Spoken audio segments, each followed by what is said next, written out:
ದಪ್ಪಗಿರೋ ಎಲ್ಲರಲ್ಲೂ ಕೊಲೆಸ್ಟ್ರಾಲ್ ಜಾಸ್ತಿ ಇರಲ್ಲ, ತೆಳ್ಳಗಿರೋರು ಎಲ್ಲರಲ್ಲೂ ಕೊಲೆಸ್ಟ್ರಾಲ್ ನಾರ್ಮಲ್ ಇರಲ್ಲ. ಕೊಲೆಸ್ಟ್ರಾಲ್ ಅನ್ನೋದು ಒಂದು ಸರಿಯ ಅಂಶದಲ್ಲಿ ಇದ್ದಾಗ ಅದು ಪ್ರತಿಯೊಂದು ದೇಹಕ್ಕೆ ಒಂದು ಬಿಲ್ಡಿಂಗ್ ಬ್ಲಾಕ್ ಇದ್ದಂಗೆ, ಅಂದ್ರೆ ಒಳ್ಳೆಯದು. ಆದರೆ ಅದು ಒಂದು ಲಿಮಿಟಲ್ಲಿ ಇರಬೇಕು. ಯಾರಿಗೆ ಹೈ ಡೆನ್ಸಿಟಿ ಲೈಪೋಪ್ರೋಟೀನ್ ಅಂದರೆ HDL ಒಳ್ಳೆ ಕೊಲೆಸ್ಟ್ರಾಲ್ ಜಾಸ್ತಿ ಇರುತ್ತೋ ಅವರಿಗೆ ರೋಗ ಬರುವಂಥ ಚಾನ್ಸಸ್ ಕಡಿಮೆ ಆಗ್ತಾ ಹೋಗುತ್ತೆ. ನಮಗೆ ಬರುವಂಥ ಜೀವನದಲ್ಲಿ ತೊಂದರೆಗಳಾಗಲಿ ಅಥವಾ ರೋಗಗಳಾಗಲಿ ಐ ಥಿಂಕ್ 70-80% ಬಾಯಿ ಮೂಲಕನೇ ಬರೋದು. ಎಣ್ಣೆ ಪದಾರ್ಥ ಜಾಸ್ತಿ ಇರುವಂಥ ಆಹಾರ ಪದಾರ್ಥಗಳು. ಎರಡನೇದು ಡೀಪ್ ಫ್ರೈ ಅಂದರೆ ಭಾಳ ಕರ್ದಿರುವಂಥ ಆಹಾರ ಪದಾರ್ಥಗಳು. ಮೂರನೇದು ಸ್ಟೋರ್ ಮಾಡಿ ಇಟ್ಟಿರುವಂಥದ್ದು ಅಥವಾ what we call processed food. The saturated fat ಅಂತ ಹೇಳ್ತೀವಿ, ಅಂದರೆ ರೆಡ್ ಮೀಟ್. ಮಾಂಸ ತಿನ್ನೋರಂತರಲ್ಲಿ ರೆಡ್ ಮೀಟ್ ಅಂದರೆ ಸ್ಕಿನ್ ಮೇಲೆ ಏನಿರ್ತದಲ್ಲ ಅದರಲ್ಲಿ ಬಹಳ ಕೊಲೆಸ್ಟ್ರಾಲ್ ಇರುತ್ತೆ. ಕೊಲೆಸ್ಟ್ರಾಲ್ಗೆ we call it a silent killer ಅಂತ ಹೇಳ್ತೀವಿ. ಈಗ ನಮ್ಮ ಹಾರ್ಟ್ ಅನ್ನೋದು ಒಂದು ಮಾಂಸದ ಚೀಲ, ಅದು ಕಂಟಿನ್ಯೂಸ್ ಆಗಿ ಪಂಪ್ ಮಾಡಲೇಬೇಕು. ಅದು ಕೆಲಸ ಮಾಡಬೇಕು ಅಂದರೆ ಅದಕ್ಕೆ ಕಂಟಿನ್ಯೂಸ್ ಆಗಿ ರಕ್ತನಾಳಗಳಿಂದ ರಕ್ತ ಬರ್ತಾನೆ ಇರಬೇಕು. ಈಗ ಯಾರಿಗಾದರೂ ಡಯಾಬಿಟೀಸ್ ಇದ್ದರೆ, ಆಗಲೇ ಯಾರಿಗಾದರೂ ಹಾರ್ಟ್ ಅಟ್ಯಾಕ್ ಆಗಿದ್ರೆ, ಪ್ಯಾರಾಲಿಸಿಸ್ ಆಗಿದ್ರೆ, ಅಥವಾ ಡಯಾಬಿಟೀಸ್ ಇದ್ದು ಕಾಲಿನ ರಕ್ತನಾಳಗಳಲ್ಲಿ ಬ್ಲಾಕ್ ಆಗಿದ್ರೆ, ಇವರಿಗೆ ಮಿನಿಮಮ್ 70ಕ್ಕಿಂತ ಕಡಿಮೆ ಇರಬೇಕು. ಎಲ್ಲದಕ್ಕಿಂತ ಒಳ್ಳೇದು ಅಂದರೆ 55 mg/dL ಕಡಿಮೆ ಬರಬೇಕು. ಸಾವಿಗೆ ನಂಬರ್ 1 ಕಾರಣ ಈ ಸದ್ಯದಲ್ಲಿ ಪ್ರಪಂಚಾದ್ಯಂತ ಹಾರ್ಟ್ ಅಟ್ಯಾಕ್, ಪ್ಯಾರಾಲಿಸಿಸ್ ಮತ್ತು ರಕ್ತನಾಳಗಳಲ್ಲಿ ಬ್ಲಾಕ್ ಆಗದನ್ನೇ ಆಗ್ತಿರೋದು. ದಿನ ಅಟ್ಲೀಸ್ಟ್ ಒಂದು 30-45 ನಿಮಿಷ ಫಿಸಿಕಲ್ ಎಕ್ಸರ್ಸೈಸ್ ಇರಬೇಕು. ಹೆಣ್ಮಕ್ಳೆಲ್ಲ ಮನೆಯವರು ನಾವು ಮನೇಲಿ ಅಷ್ಟೊಂದು ಅಡುಗೆ ಮಾಡ್ತೀವಿ, ಮನೆ ಕೆಲಸ ಎಲ್ಲ ಮಾಡ್ತೀವಿ, ಇನ್ಯಾಕೆ ಬೇಕು ಅನ್ಕೋತಾರೆ. ಚಟುವಟಿಕೆ, ಫಿಸಿಕಲ್ ಆಕ್ಟಿವಿಟಿ ಜಾಸ್ತಿ ಮಾಡಬೇಕು, ಸರಿಯಾದ ಆಹಾರ ತಗೋಬೇಕು, ಚೆನ್ನಾಗಿ ನಿದ್ದೆ ಮಾಡಬೇಕು, ಸ್ಟ್ರೆಸ್ ತಗೋಬಾರ್ದು, ಏನು ಹೋಗಲ್ಲ. ಸೊ ಯಾರಿಗಾದರೂ ರೋಗ ಒಂದು ಬ್ಲಾಕೇಜ್ ಬರಬೇಕು ಅಂದರೆ ಅಲ್ಲಿ ಮೆತ್ತುವ ರಕ್ತನಾಳದಲ್ಲಿ ಹೋಗಿ ಡೆಪಾಸಿಟ್ ಆಗುವಂಥದ್ದು LDL ಕಣಗಳು. ಅಲ್ಲಿ ಡೆಪಾಸಿಟ್ ಆಗಿರೋದನ್ನ ವಾಪಸ್ ತಗೊಂಡ್ಬರುವಂಥದ್ದು HDL ಕಣಗಳು. ಎರಡು ಕೊಲೆಸ್ಟ್ರಾಲ್, ಒಂದು ಒಳ್ಳೆ ಕೊಲೆಸ್ಟ್ರಾಲ್ HDL, ಅಲ್ಲಿ ಹೋಗಿ ಸೇರುವಂಥದ್ದು ಬ್ಯಾಡ್ ಕೊಲೆಸ್ಟ್ರಾಲ್ LDL. ಅವು ಎರಡು ರೇಷಿಯೋ ಇಸ್ ಇಂಪಾರ್ಟೆಂಟ್.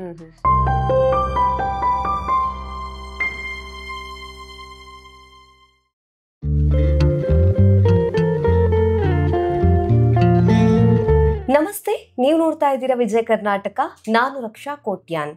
ನಮ್ಮ ಜೀವನ ಶೈಲಿಯೇ ನಮ್ಮಲ್ಲಿ ಹೆಚ್ಚಾಗ್ತಾ ಇರುವಂತಹ ಆರೋಗ್ಯ ಸಮಸ್ಯೆಗೆ ಮೂಲ ಕಾರಣ ಆಗಿರುತ್ತೆ.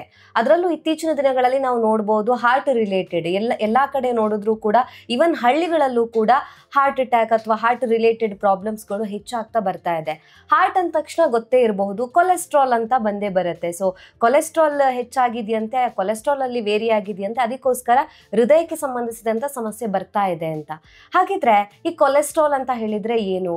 ನಿಜವಾಗಿ ಕೊಲೆಸ್ಟ್ರಾಲ್ ಲೆವೆಲ್ ಎಷ್ಟಿರಬೇಕಾಗತ್ತೆ, ಯಾವ ವಯಸ್ಸಿನವರಲ್ಲಿ, ಯಾವ ಹೆಲ್ತ್ ಕಂಡೀಷನಲ್ಲಿ ಎಷ್ಟಿರಬೇಕು, ನಮ್ಮ ಜೀವನ ಶೈಲಿಯನ್ನು ನಾವು ಯಾವ ರೀತಿಯಾಗಿ ಬದಲಾವಣೆ ಮಾಡ್ಕೊಳ್ಬೇಕಾಗತ್ತೆ, ಈ ಎಲ್ಲ ವಿಚಾರದ ಬಗ್ಗೆ ಹೆಚ್ಚಿನ ಮಾಹಿತಿಯನ್ನು ತಿಳಿಸ್ಕೊಡೋದಕ್ಕೆ ಇವತ್ತು ನಮ್ಮ ಜೊತೆ ಇದ್ದಾರೆ doctor Girish B Navasundi, director of cardiology, Apollo hospitals, Bannerghatta road, Bangalore. Doctor, ಕಾರ್ಯಕ್ರಮಕ್ಕೆ ಸ್ವಾಗತ.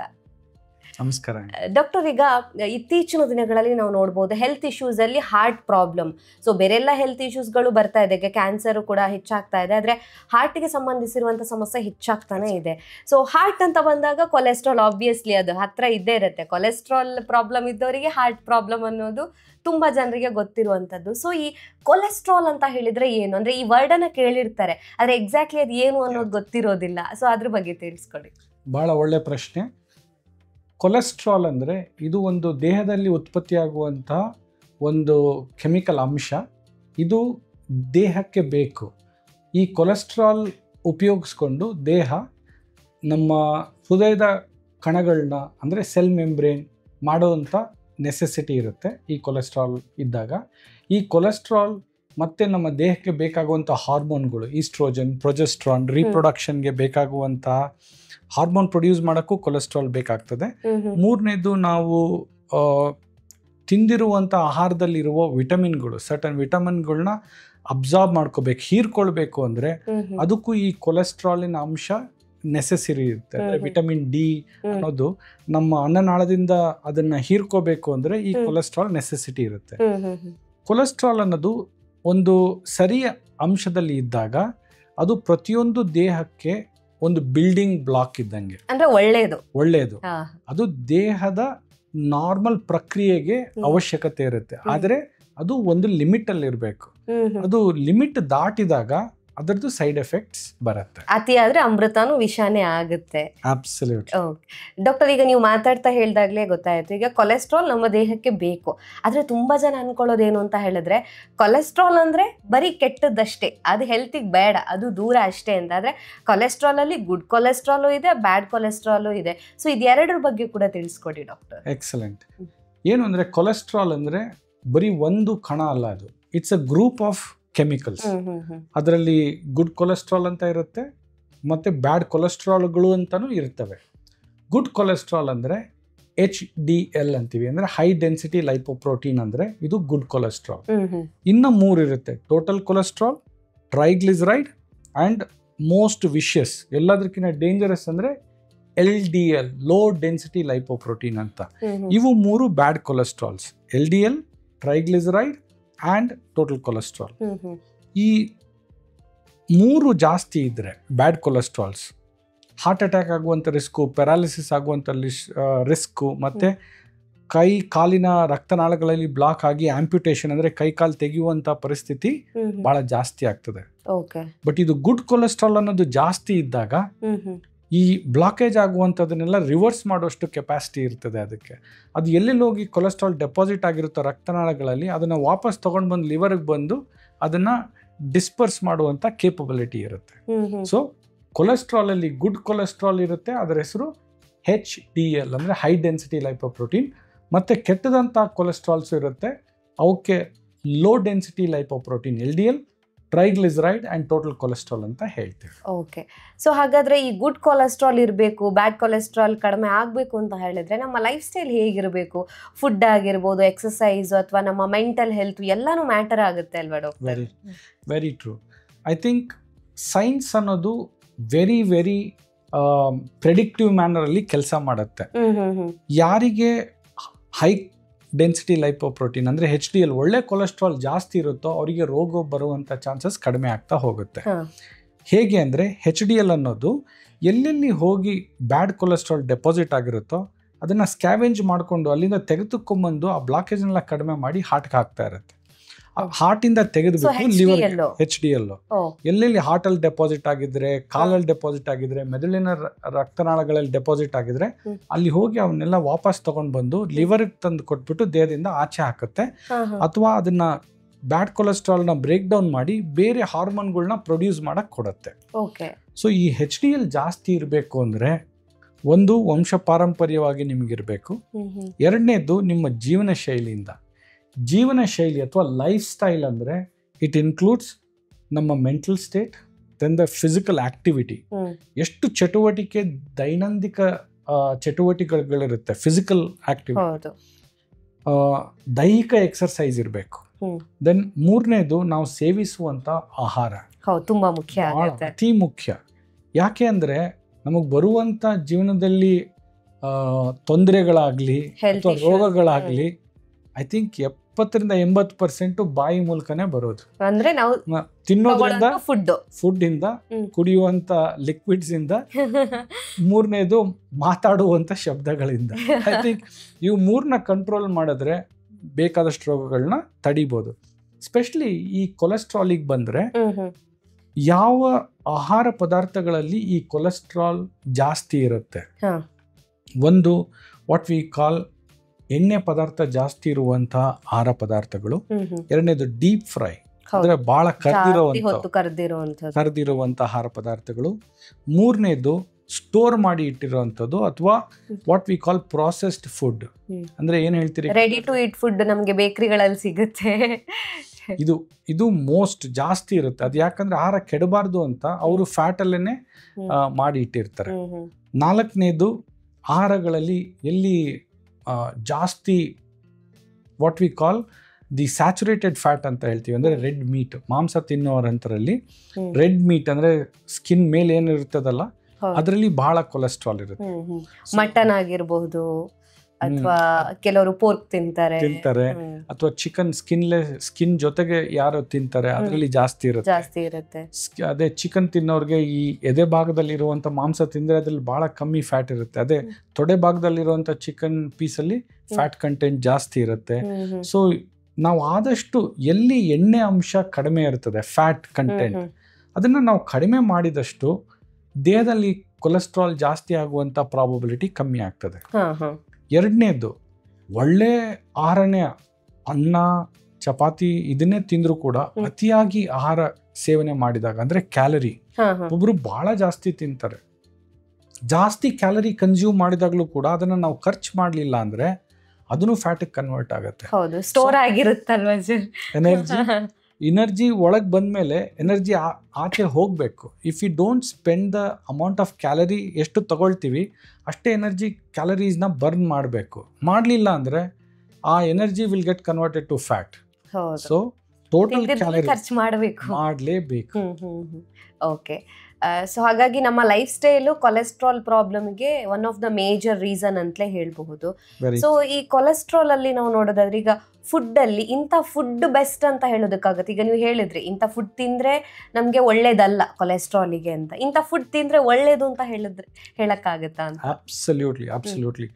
ಈಗ ಆಹಾರ ಅನ್ನೋದು ಈ ಒಂದು ವಯಸ್ಸಲ್ಲಿ ಏನ್ ತಿಂದ್ರೂ ದೇಹ ಅದನ್ನ ತನ್ನ ತಾನು ಬೆಳೆಸ್ಕೊಳಕ್ ಉಪಯೋಗಿಸ್ಕೊಳ್ಳೋ. ಈಗ ಮಕ್ಕಳಿಗೆ, ಸಣ್ಣ ಮಕ್ಕಳಿಗೆ ನೀವು ಈ ಹೈ ಫ್ಯಾಟ್ ಇದ್ದಿದ್ದು ಕೊಟ್ಟರು ನಡೆಯುತ್ತೆ. ಯಾಕಂದ್ರೆ ಅವರಿಗೆ ಬೆಳವಣಿಗೆ ಆಗ್ತಾ ಇರುತ್ತೆ, ದೇಹಕ್ಕೆ ಎನರ್ಜಿ ಬೇಕು, ಪ್ರೋಟೀನ್ ಬೇಕು, ಫ್ಯಾಟ್ ಬೇಕು, ಕೊಟ್ಟಿರೋದನ್ನೆಲ್ಲ ಅದು ಉಪಯೋಗಿಸ್ಕೊಳತ್ತೆ. ಬಟ್ ಒಂದು 18 ವಯಸ್ಸು ಆದಮೇಲೆ ಅದಷ್ಟು ನಾವು ತಗೊಳ್ಳುವಂಥ ಆಹಾರಗಳನ್ನ ದೇಹ ಬಿಲ್ಡ್ ಮಾಡೋ ಅವಶ್ಯಕತೆ ಇರಲ್ಲ. ದೇಹ ಆಗಲೇ ಮೆಚೂರ್ ಆಗಿ ಕನ್ಸ್ಟ್ರಕ್ಟ್ ಆಗಿಬಿಟ್ಟಿರುತ್ತೆ. ಅಲ್ಲಿ ನಿಮ್ಗೆ ಕೊಲೆಸ್ಟ್ರಾಲ್ ಅವಶ್ಯಕತೆ ಬರೋದಿಲ್ಲ 18-19 ವರ್ಷ ಆದಮೇಲೆ. ಆಗಿಂದ ನಾವು ಸರಿಯಾದ ಆಹಾರ ಪದಾರ್ಥಗಳನ್ನ ತಗೊಳ್ಳೋದು ಅತಿ ಮುಖ್ಯ ಆಗತ್ತೆ. ಯಾವುದು ವಿಚಾರ ದೀಸ್ ಆಹಾರ ಅಥವಾ ನಾವು ಊಟ ಮಾಡೋದು ಪ್ರೈಮರಿ ಪರ್ಪಸ್ ಏನು, ಅದಕ್ಕೆ ನಾವು ಆಹಾರದ ಮೇನ್ ರೀಸನ್ ಯಾಕೆ ಊಟ ಮಾಡ್ತೀವಿ ಅಂದ್ರೆ ಆರೋಗ್ಯ ವೃದ್ಧಿ ಆಗ್ಲಿ, ಪೋಷಕಾಂಶ ಬೇಕು, ದೇಹದ ಪೋಷಣೆ ಆಗ್ಲಿ, ರೋಗ ನಿರೋಧಕ ಶಕ್ತಿ ಬರ್ಲಿ, ನನಗೆ ಬಹಳ ವರ್ಷ ಲಾಂಗ್ ಲೈಫ್ ಇರಲಿ, ಆ ಲೈಫ್ ಜೊತೆಗೆ ಪೂರ್ತಿ ಪ್ರೊಡಕ್ಟಿವಿಟಿ, ಶಕ್ತಿವಂತನಾಗಿ ಬಲವಂತನಾಗಿ, ಚಿರಂಜೀವಿ ಅಂತ ಹೇಳಕ್ಕಾಗಲ್ಲ, ಏನ್ ಹೇಳ್ತೀರಿ, ಒಂದು ಲಾಂಗ್ 85 ವರ್ಷ ಅಟ್ಲೀಸ್ಟ್ ನಾವು ಒಂದು ಗುರಿ ಇಟ್ಕೊಂಡು ಮಾಡಬೇಕು ಅನ್ನೋದಕ್ಕೆ. ಈಗಿನ ಸಮಯದಲ್ಲಿ ಕರೆಕ್ಟ್ ಆಗಿ ನಮ್ಮ ಜೀವನ ಶೈಲಿನ ಮ್ಯಾನೇಜ್ ಮಾಡಿಕೊಂಡು ಮೆಡಿಕಲ್ ಸೈನ್ಸ್ನ ಉಪಯೋಗಿಸ್ಕೊಂಡ್ರೆ 85 ವರ್ಷದವರೆಗೂ ನಾವು ಬದುಕಿರುವಂತ ಒಳ್ಳೆ ಅವಕಾಶಗಳಿದೆ. ಹಾಗಾಗಿ ದ ಫುಡ್ಡಲ್ಲಿ ನಾವು ನೋಡಿದಾಗ ಏನಿರುತ್ತೆ, ಸಿಂಪಲ್ ಫುಡ್ಸ್ ಅಂದರೆ ಈ ಆಹಾರ ಧಾನ್ಯಗಳು, ನೀವು ಸಿರಿಧಾನ್ಯಗಳಂತ ಹೇಳ್ತೀರಿ, ಇವು ಏನು ಕಾಂಪ್ಲೆಕ್ಸ್ ಕಾರ್ಬೋಹೈಡ್ರೇಟ್ ಅಂತ ಹೇಳ್ತೀವಿ, ಅದು ಬೇಗ ಡೈಜೆಸ್ಟ್ ಆಗಲ್ಲ. ಈಗ ರಾಗಿ ಆಗ್ಬೋದು, ಬೇಳೆ ಆಗ್ಬೋದು, ಗೋಧಿ ಆಗ್ಬೋದು, ನಮ್ಮ ಜೋಳ ಆಗ್ಬೋದು, ಇವೆಲ್ಲ ಕಾಂಪ್ಲೆಕ್ಸ್ ಇರುತ್ತೆ. ಅದೇ ಅಕ್ಕಿ ಆದರೆ ಮೋರ್ ಸಿಂಪಲ್. ನೀವೀಗ ನೋಡಿ 2-3 ಇಡ್ಲಿ ತಿನ್ನಿ, ಒಂದು 4 ಗಂಟೆ ಆದ್ಮೇಲೆ ಹಸಿವೆ ಆಗುತ್ತೆ. ಅದೇ 2 ಚಪಾತಿ ತಿನ್ನಿ ಅಥವಾ ಒಂದು ಮುದ್ದೆ ತಿನ್ನಿ, ಒಂದು 4 ಗಂಟೆ ಆದ್ರೂ ಹಸಿವಾಗಲ್ಲ. ಯಾಕಂದ್ರೆ ಅದು ದೇಹದಲ್ಲಿ ಹೋದ್ಮೇಲೆ ಅದು ಪಚನ ಮಾಡ್ಕೊಳ್ಳೋಕೆ ನಮ್ಮ ಅನ್ನನಾಳಕ್ಕೆ ಸಮಯ ಜಾಸ್ತಿ ಹಿಡಿಯುತ್ತೆ. ಆಗ ದೇಹದಲ್ಲಿ ಆ ಎನರ್ಜಿ ಮೆತ್ತಗೆ ಅಬ್ಸರ್ವ್ ಆಗೋದ್ರಿಂದ ಬ್ಲಡ್ ಶುಗರ್ ಜಾಸ್ತಿ ಆಗಲ್ಲ ಸಡನ್ ಆಗಿ, ನಮ್ಮ ಕೊಲೆಸ್ಟ್ರಾಲ್ ಜಾಸ್ತಿ ಆಗಲ್ಲ ಸಡನ್ ಆಗಿ, ಎವ್ರಿಥಿಂಗ್ ಬಿಕಮ್ ಸ್ಲೋ ಪ್ರೋಸೆಸ್. ಹಾಗೆ ಯಾವುದು ನಿಧಾನವಾಗಿ ಡೈಜೆಸ್ಟ್ ಆಗುತ್ತೋ ಅಂಥವನ್ನ ತಿಂದಾಗ, ಯಾವುದರಲ್ಲಿ ಆಹಾರದಲ್ಲಿ ನಿಮ್ಮ ಇನ್ಫ್ಲಮೇಷನ್ ಅನ್ನೋದು ಕಡಿಮೆ ಇರುತ್ತೆ. ಈಗ ಎನಿಮಲ್ ಬೇಸ್ಡ್ ಫುಡ್ ಅಂತ ಹೇಳಿದ್ರೆ ಅದರಲ್ಲಿ ಸ್ವಲ್ಪ ಇನ್ಫ್ಲಮೇಷನ್, ದೇಹ ಇನ್ನೊಂದು ಏನು ಹೇಳ್ತೀರಿ, ಹಾರ್ಮೋನ್ ಇರುವಂತಹ, ಪ್ರೋಟೀನ್ ಇರುವಂತಹ ಫುಡ್ನ ಒಳಗೆ ಹಾಕಿದಾಗ ದೇಹ ಅದನ್ನ ಪಚನ ಮಾಡಕ್ ಕಷ್ಟಪಡುತ್ತೆ. ಪ್ಲಸ್ ಅದರೊಳಗೆ ಪ್ರೀಮೇಡ್ ಕೆಮಿಕಲ್ಸ್ ಇರುತ್ತೆ which are not so good for human body. ಅದೇ ಕೆಲವ್ರು ಹೇಳ್ತಾರೆ, ಈಗ ನೀವು ಚಿಕನ್ ತಿನ್ನೋದಕ್ಕೂ ಅಥವಾ ವೆಜ್ ತಿನ್ನೋದಕ್ಕೂ ತುಂಬಾ ವ್ಯತ್ಯಾಸ ಇರುತ್ತೆ. ಅಂದ್ರೆ ಚಿಕನ್ ತಿಂದ್ರೆ ಬೇಗ ಕರ್ಗೋದಿಲ್ಲ, ಡೈಜೆಸ್ಟ್ ಆಗೋದಕ್ಕೆ ಟೈಮ್ ತಗೊಳುತ್ತೆ ಅಂತ ಹೇಳೋದನ್ನ ಕೇಳಿದೀನಿ ನಾನು. ಏನಂದ್ರೆ ಅಲ್ಲ, ನಾನ್ ವೆಜ್ ತಿನ್ನೋದು ಒಳ್ಳೇದಲ್ಲ ಅಂತಲ್ಲ, ಅದರಲ್ಲಿ ಯಾವ ತರದ ಮಾಂಸನ ತಿಂದ್ರೆ ಒಳ್ಳೇದು ಅಂತ ಹೇಳ್ಬೋದು. ಬಟ್ ಪ್ರಿಡಾಮಿನೆಂಟ್ಲಿ ವೆಜಿಟೇರಿಯನ್ ಫುಡ್ ಇದ್ದಾಗ ಈ ರೋಗಗಳು ಬರುವಂಥ ಚಾನ್ಸಸ್ ಬಹಳ ಬಹಳ ಕಡಿಮೆ ಇರುತ್ತೆ. ಓಕೆ.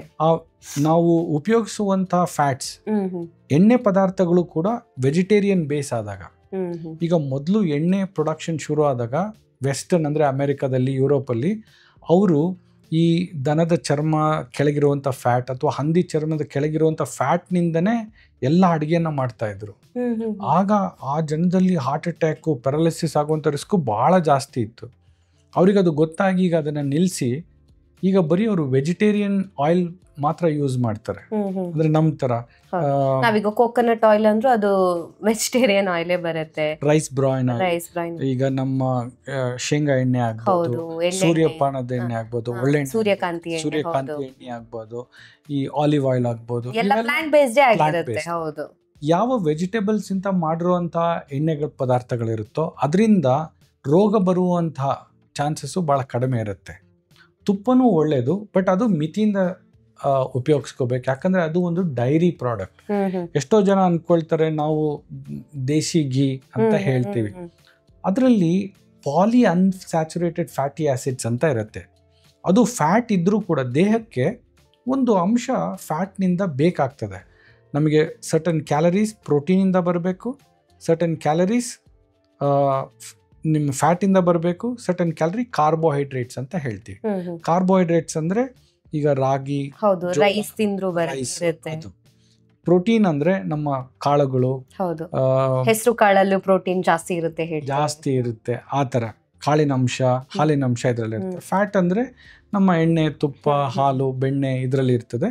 ಅದೇ ತರ ಮೀಟ್, ಮಾಂಸ ತಿಂದಾಗೂ ಕೂಡ ಇದರಲ್ಲಿ ಕಾರ್ಬೋಹೈಡ್ರೇಟ್ ಇರಲ್ಲ, ಮೇನ್ಲಿ ಪ್ರೋಟೀನ್ ಮತ್ತೆ ಫ್ಯಾಟ್ ಇರುತ್ತೆ. ಮೂರು ಬೇಕಾಗತ್ತೆ ನಮಗೆ. So when you break down the ಆಹಾರದಲ್ಲಿ ಏನಿರಬೇಕು ಅಂದರೆ ಒಂದು 50% ಎನರ್ಜಿ ಕಾರ್ಬೋಹೈಡ್ರೇಟ್ ಅಂದರೆ ಕಾಳಿನ ಅಂಶಗಳಿಂದ ಬರಬೇಕು. ಅಂದರೆ ಜೋಳ, ರಾಗಿ, ಅಕ್ಕಿ ಇದರಿಂದ ಒಂದು 30% ಅಂಶ ಪ್ರೋಟೀನಿಂದ ಬರಬೇಕು. ಮೇನ್ಲಿ ನಾವು ಏನು ಹೇಳ್ತೀವಿ ದಾಲ್, ಮಿಲ್ಕ್, ಇದರಿಂದ. ನಾನ್ ವೆಜಿಟೇರಿಯನ್ ಅಂದರೆ ಚಿಕನ್, ಎಗ್, ಅದರಿಂದನೂ ಬರ್ತದೆ. ಮೂರನೇದು ಕೊಬ್ಬಿನಾಂಶ ಏನಿರ್ತದಲ್ಲ, ಒಳ್ಳೆ ಕೊಬ್ಬಿನಾಂಶ ಅಂದರೆ ತುಪ್ಪ, ಇದು ಒಳ್ಳೆ ಕೊಬ್ಬಿನಾಂಶ ಇರುತ್ತೆ, ಬಟ್ ಭಾಳ ಕನ್ಸ್ಯೂಮ್ ಮಾಡಬಾರ್ದು. ಈ ಎಣ್ಣೆ ಪದಾರ್ಥನ ಉಪಯೋಗಿಸ್ಕೊಂಡಾಗ ಮಿತದಲ್ಲಿ ಉಪಯೋಗಿಸ್ಕೊಂಡ್ರೆ ಅದರಿಂದ ಹಾರ್ಮ್ ಇರೋದಿಲ್ಲ ಅಂತ. ಅದ್ರ ಜೊತೆಗೆ ಆಹಾರದಲ್ಲಿ lot of fruits and fresh vegetables, ದಿನದ ಒಂದು ಪೋರ್ಷನ್ನ ನಾವು ಊಟ ಮಾಡೋ ಮುಂಚೆ ಒಂದಿಷ್ಟು ಹಸಿ ತರಕಾರಿ ತಿಂದು ಊಟ ಆದಮೇಲೆ ಒಂದಿಷ್ಟು ಹಣ್ಣು ತಿಂದರೆ ರೋಗ ನಿರೋಧಕ ಶಕ್ತಿ ಭಾಳ ಜಾಸ್ತಿ ಇರುತ್ತೆ. ಓಕೆ ಡಾಕ್ಟರ್, ಯೂಶಲಿ ಹೇಳ್ತಾರೆ ಈಗ ದಪ್ಪ ಇದ್ದವರಲ್ಲಿ ಕೊಲೆಸ್ಟ್ರಾಲ್ ಇರುತ್ತೆ ಅಂತ, ಸಣ್ಣ ಇದ್ದವರಲ್ಲಿ ಕೊಲೆಸ್ಟ್ರಾಲ್ ಇರಲ್ವಾ? ಈಗ ಫಾರ್ ಎಕ್ಸಾಂಪಲ್ ಈಗ ನನ್ನ ಹತ್ರ ಕೊಲೆಸ್ಟ್ರಾಲ್ ಇರಲ್ವಾ, ಒಂದು ಕ್ವಶನ್ ಬರುತ್ತೆ. ತುಂಬಾ ಜನ ಅನ್ಕೋತಾರೆ, ಓ ನಾನು ಸಣ್ಣ ಇದ್ದೀನಿ, ನನ್ನಲ್ಲಿ ಕೊಲೆಸ್ಟ್ರಾಲ್ ಇಲ್ವೇನೋ, ನಾನು ಹೆಲ್ದಿ ಆಗಿದ್ದೀನೇನೋ ಅಂತ. ಸೊ ಇದ್ರ ಬಗ್ಗೆ ಏನ್ ಹೇಳ್ತೀರಾ? ಎಕ್ಸಲೆಂಟ್. ದಪ್ಪಗಿರೋ ಎಲ್ಲರಲ್ಲೂ ಕೊಲೆಸ್ಟ್ರಾಲ್ ಜಾಸ್ತಿ ಇರಲ್ಲ, ತೆಳ್ಳಗಿರೋರು ಎಲ್ಲರಲ್ಲೂ ಕೊಲೆಸ್ಟ್ರಾಲ್ ನಾರ್ಮಲ್ ಇರಲ್ಲ. ಇದು ಒಂದು ಜೆನೆಟಿಕ್ ಮೇಕಪ್. ಈಗ ನಾವು ನೋಡಕ್ಕೆ ತೆಳ್ಳಗಿರೋದು ನಾವು ಬರೀ ತಿನ್ನೋ ಆಹಾರದಿಂದಲ್ಲ, ನಮ್ಮ ಜೀನ್ಸ್ ಇಂದ. ಒಬ್ರು ಪಾಪ ದಪ್ಪ ಆಗಿರ್ತಾರೆ, ಅವರು ಬರೀ ಆಹಾರದಿಂದ ದಪ್ಪ ಆಗಿರಲ್ಲ, ಅವ್ರ ತಂದೆ, ತಾಯಿ, ತಾತ ಎಲ್ಲನೂ ದಪ್ಪ ಇರ್ತಾರೆ. ಅದೇ ಪ್ರಕಾರ ಕೊಲೆಸ್ಟ್ರಾಲ್ ಅನ್ನೋದು ಜೆನೆಟಿಕ್ ಇರುತ್ತೆ. ಇವರ ವಂಶ ಪಾರಂಪರ್ಯದಲ್ಲಿ ಹೇಗಿದೆ, ಕೊಲೆಸ್ಟ್ರಾಲ್ ಜಾಸ್ತಿ ಮಟ್ಟದಲ್ಲೇ ಇದ್ದಾಗ ಮತ್ತೆ ಇವರಿಗೆ ಪಾಪ ಏನು ತಿಂದೇನೆ ಕುಡಿದೇನೆ ಎಲ್ಲ ಎಕ್ಸಸೈಸ್ ಮಾಡ್ತಿದ್ರು, ತೆಳ್ಳಗಿದ್ರು, ಪಾಪ ಸನ್ಯಾಸಿಗಳಾಗಿದ್ರು ಜಾಸ್ತಿ ಆಗಿರುತ್ತೆ.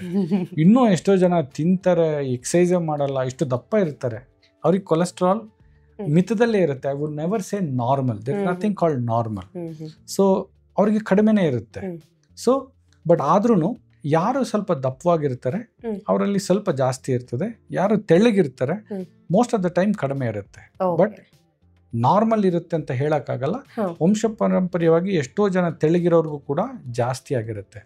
ಸೊ ಕೊಲೆಸ್ಟ್ರಾಲ್ ಅನ್ನೋದು ದೇಹದ ತೂಕಕ್ಕೆ ಸಂಬಂಧಿಸುವಂತ ವಿಷಯ ಅಲ್ಲ, ಅದು ರಕ್ತ ಪರೀಕ್ಷೆ ಮಾಡಿ ತಿಳ್ಕೋಬೇಕು.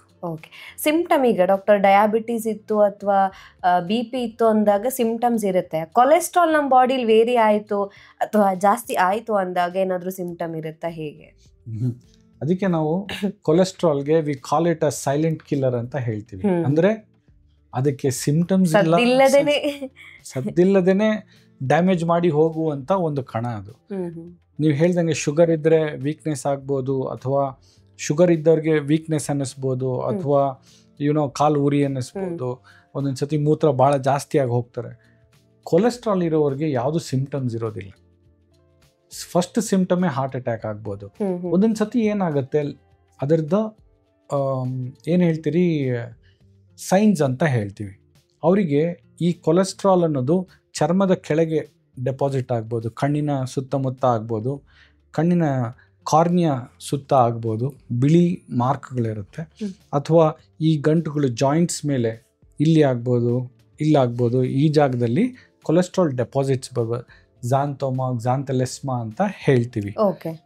ಹಾಗಿದ್ದಾಗ ಅದರ ಲಕ್ಷಣ ಕಂಡು ಬರ್ಬೋದು. 95% ಜನಕ್ಕೆ ಯಾವ ಸಿಂಪ್ಟಮ್ಸು ಇರೋದಿಲ್ಲ, ಯಾವ ಸೈನ್ಸು ಇರೋದಿಲ್ಲ. ಓಕೆ ಡಾಕ್ಟರ್, ಹಾಗಿದ್ರೆ ಈಗ ಕೊಲೆಸ್ಟ್ರಾಲ್ ಅಲ್ಲಿ ನಾವು ನೋಡೋದಾದ್ರೆ LDL ನಂಬರ್ ಅಂತ ಹೇಳಿದ್ರೆ ಏನು?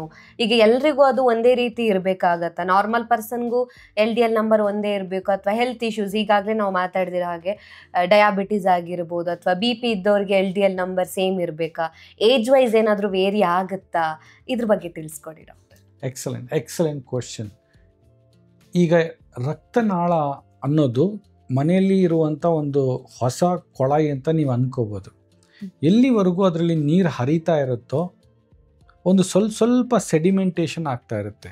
ನೀರಿನಲ್ಲಿರುವಂತಹ ಲವಣಾಂಶಗಳು, ಮಣ್ಣು, ಕಸ ನೀರು ಹರಿತಾ ಅಲ್ಲೇ ಮೆತ್ಕೊಂಡು ಒಂದು 10-20 ವರ್ಷ ಆದಮೇಲೆ ಆ ಕೊಳಾಯಿ ಒಳಗೆ ನೀರು ಹರಿಯುವಂಥ ಜಾಗ ಕಮ್ಮಿ ಆಗಿ ಕಡಿಮೆ ನೀರು ಹೊರಗೆ ಬರ್ತದೆ, ಪಾಚಿ ಕಟ್ಟುತ್ತೆ, ಸ್ಕೇಲಿಂಗ್ ಆಗುತ್ತೆ, ಪಾಚಿ ಕಟ್ಟುತ್ತೆ ಅಂತೀವಲ್ಲ. ಅದೇ ತರಹ ನಮ್ಮ ರಕ್ತನಾಳಗಳು ಕೂಡ ಕಂಟಿನ್ಯೂಸ್ ಆಗಿ ಹಾರ್ಟ್ ಪಂಪ್ ಮಾಡಿದಾಗ ಅದರೊಳಗೆ ಸರ್ಕ್ಯುಲೇಟ್ ಆಗಿ ವರ್ಷಾನುಗಟ್ಟಲೆ ಆದಮೇಲೆ ಅದ್ರ ಒಳಗಡೆ ಕೂಡ ಈ ರಕ್ತದಲ್ಲಿರುವಂಥ ಗಟ್ಟಿಯಾದ ಪದಾರ್ಥಗಳು ಡೆಪಾಸಿಟ್ ಆಗ್ತವೆ. ಯಾವುದು?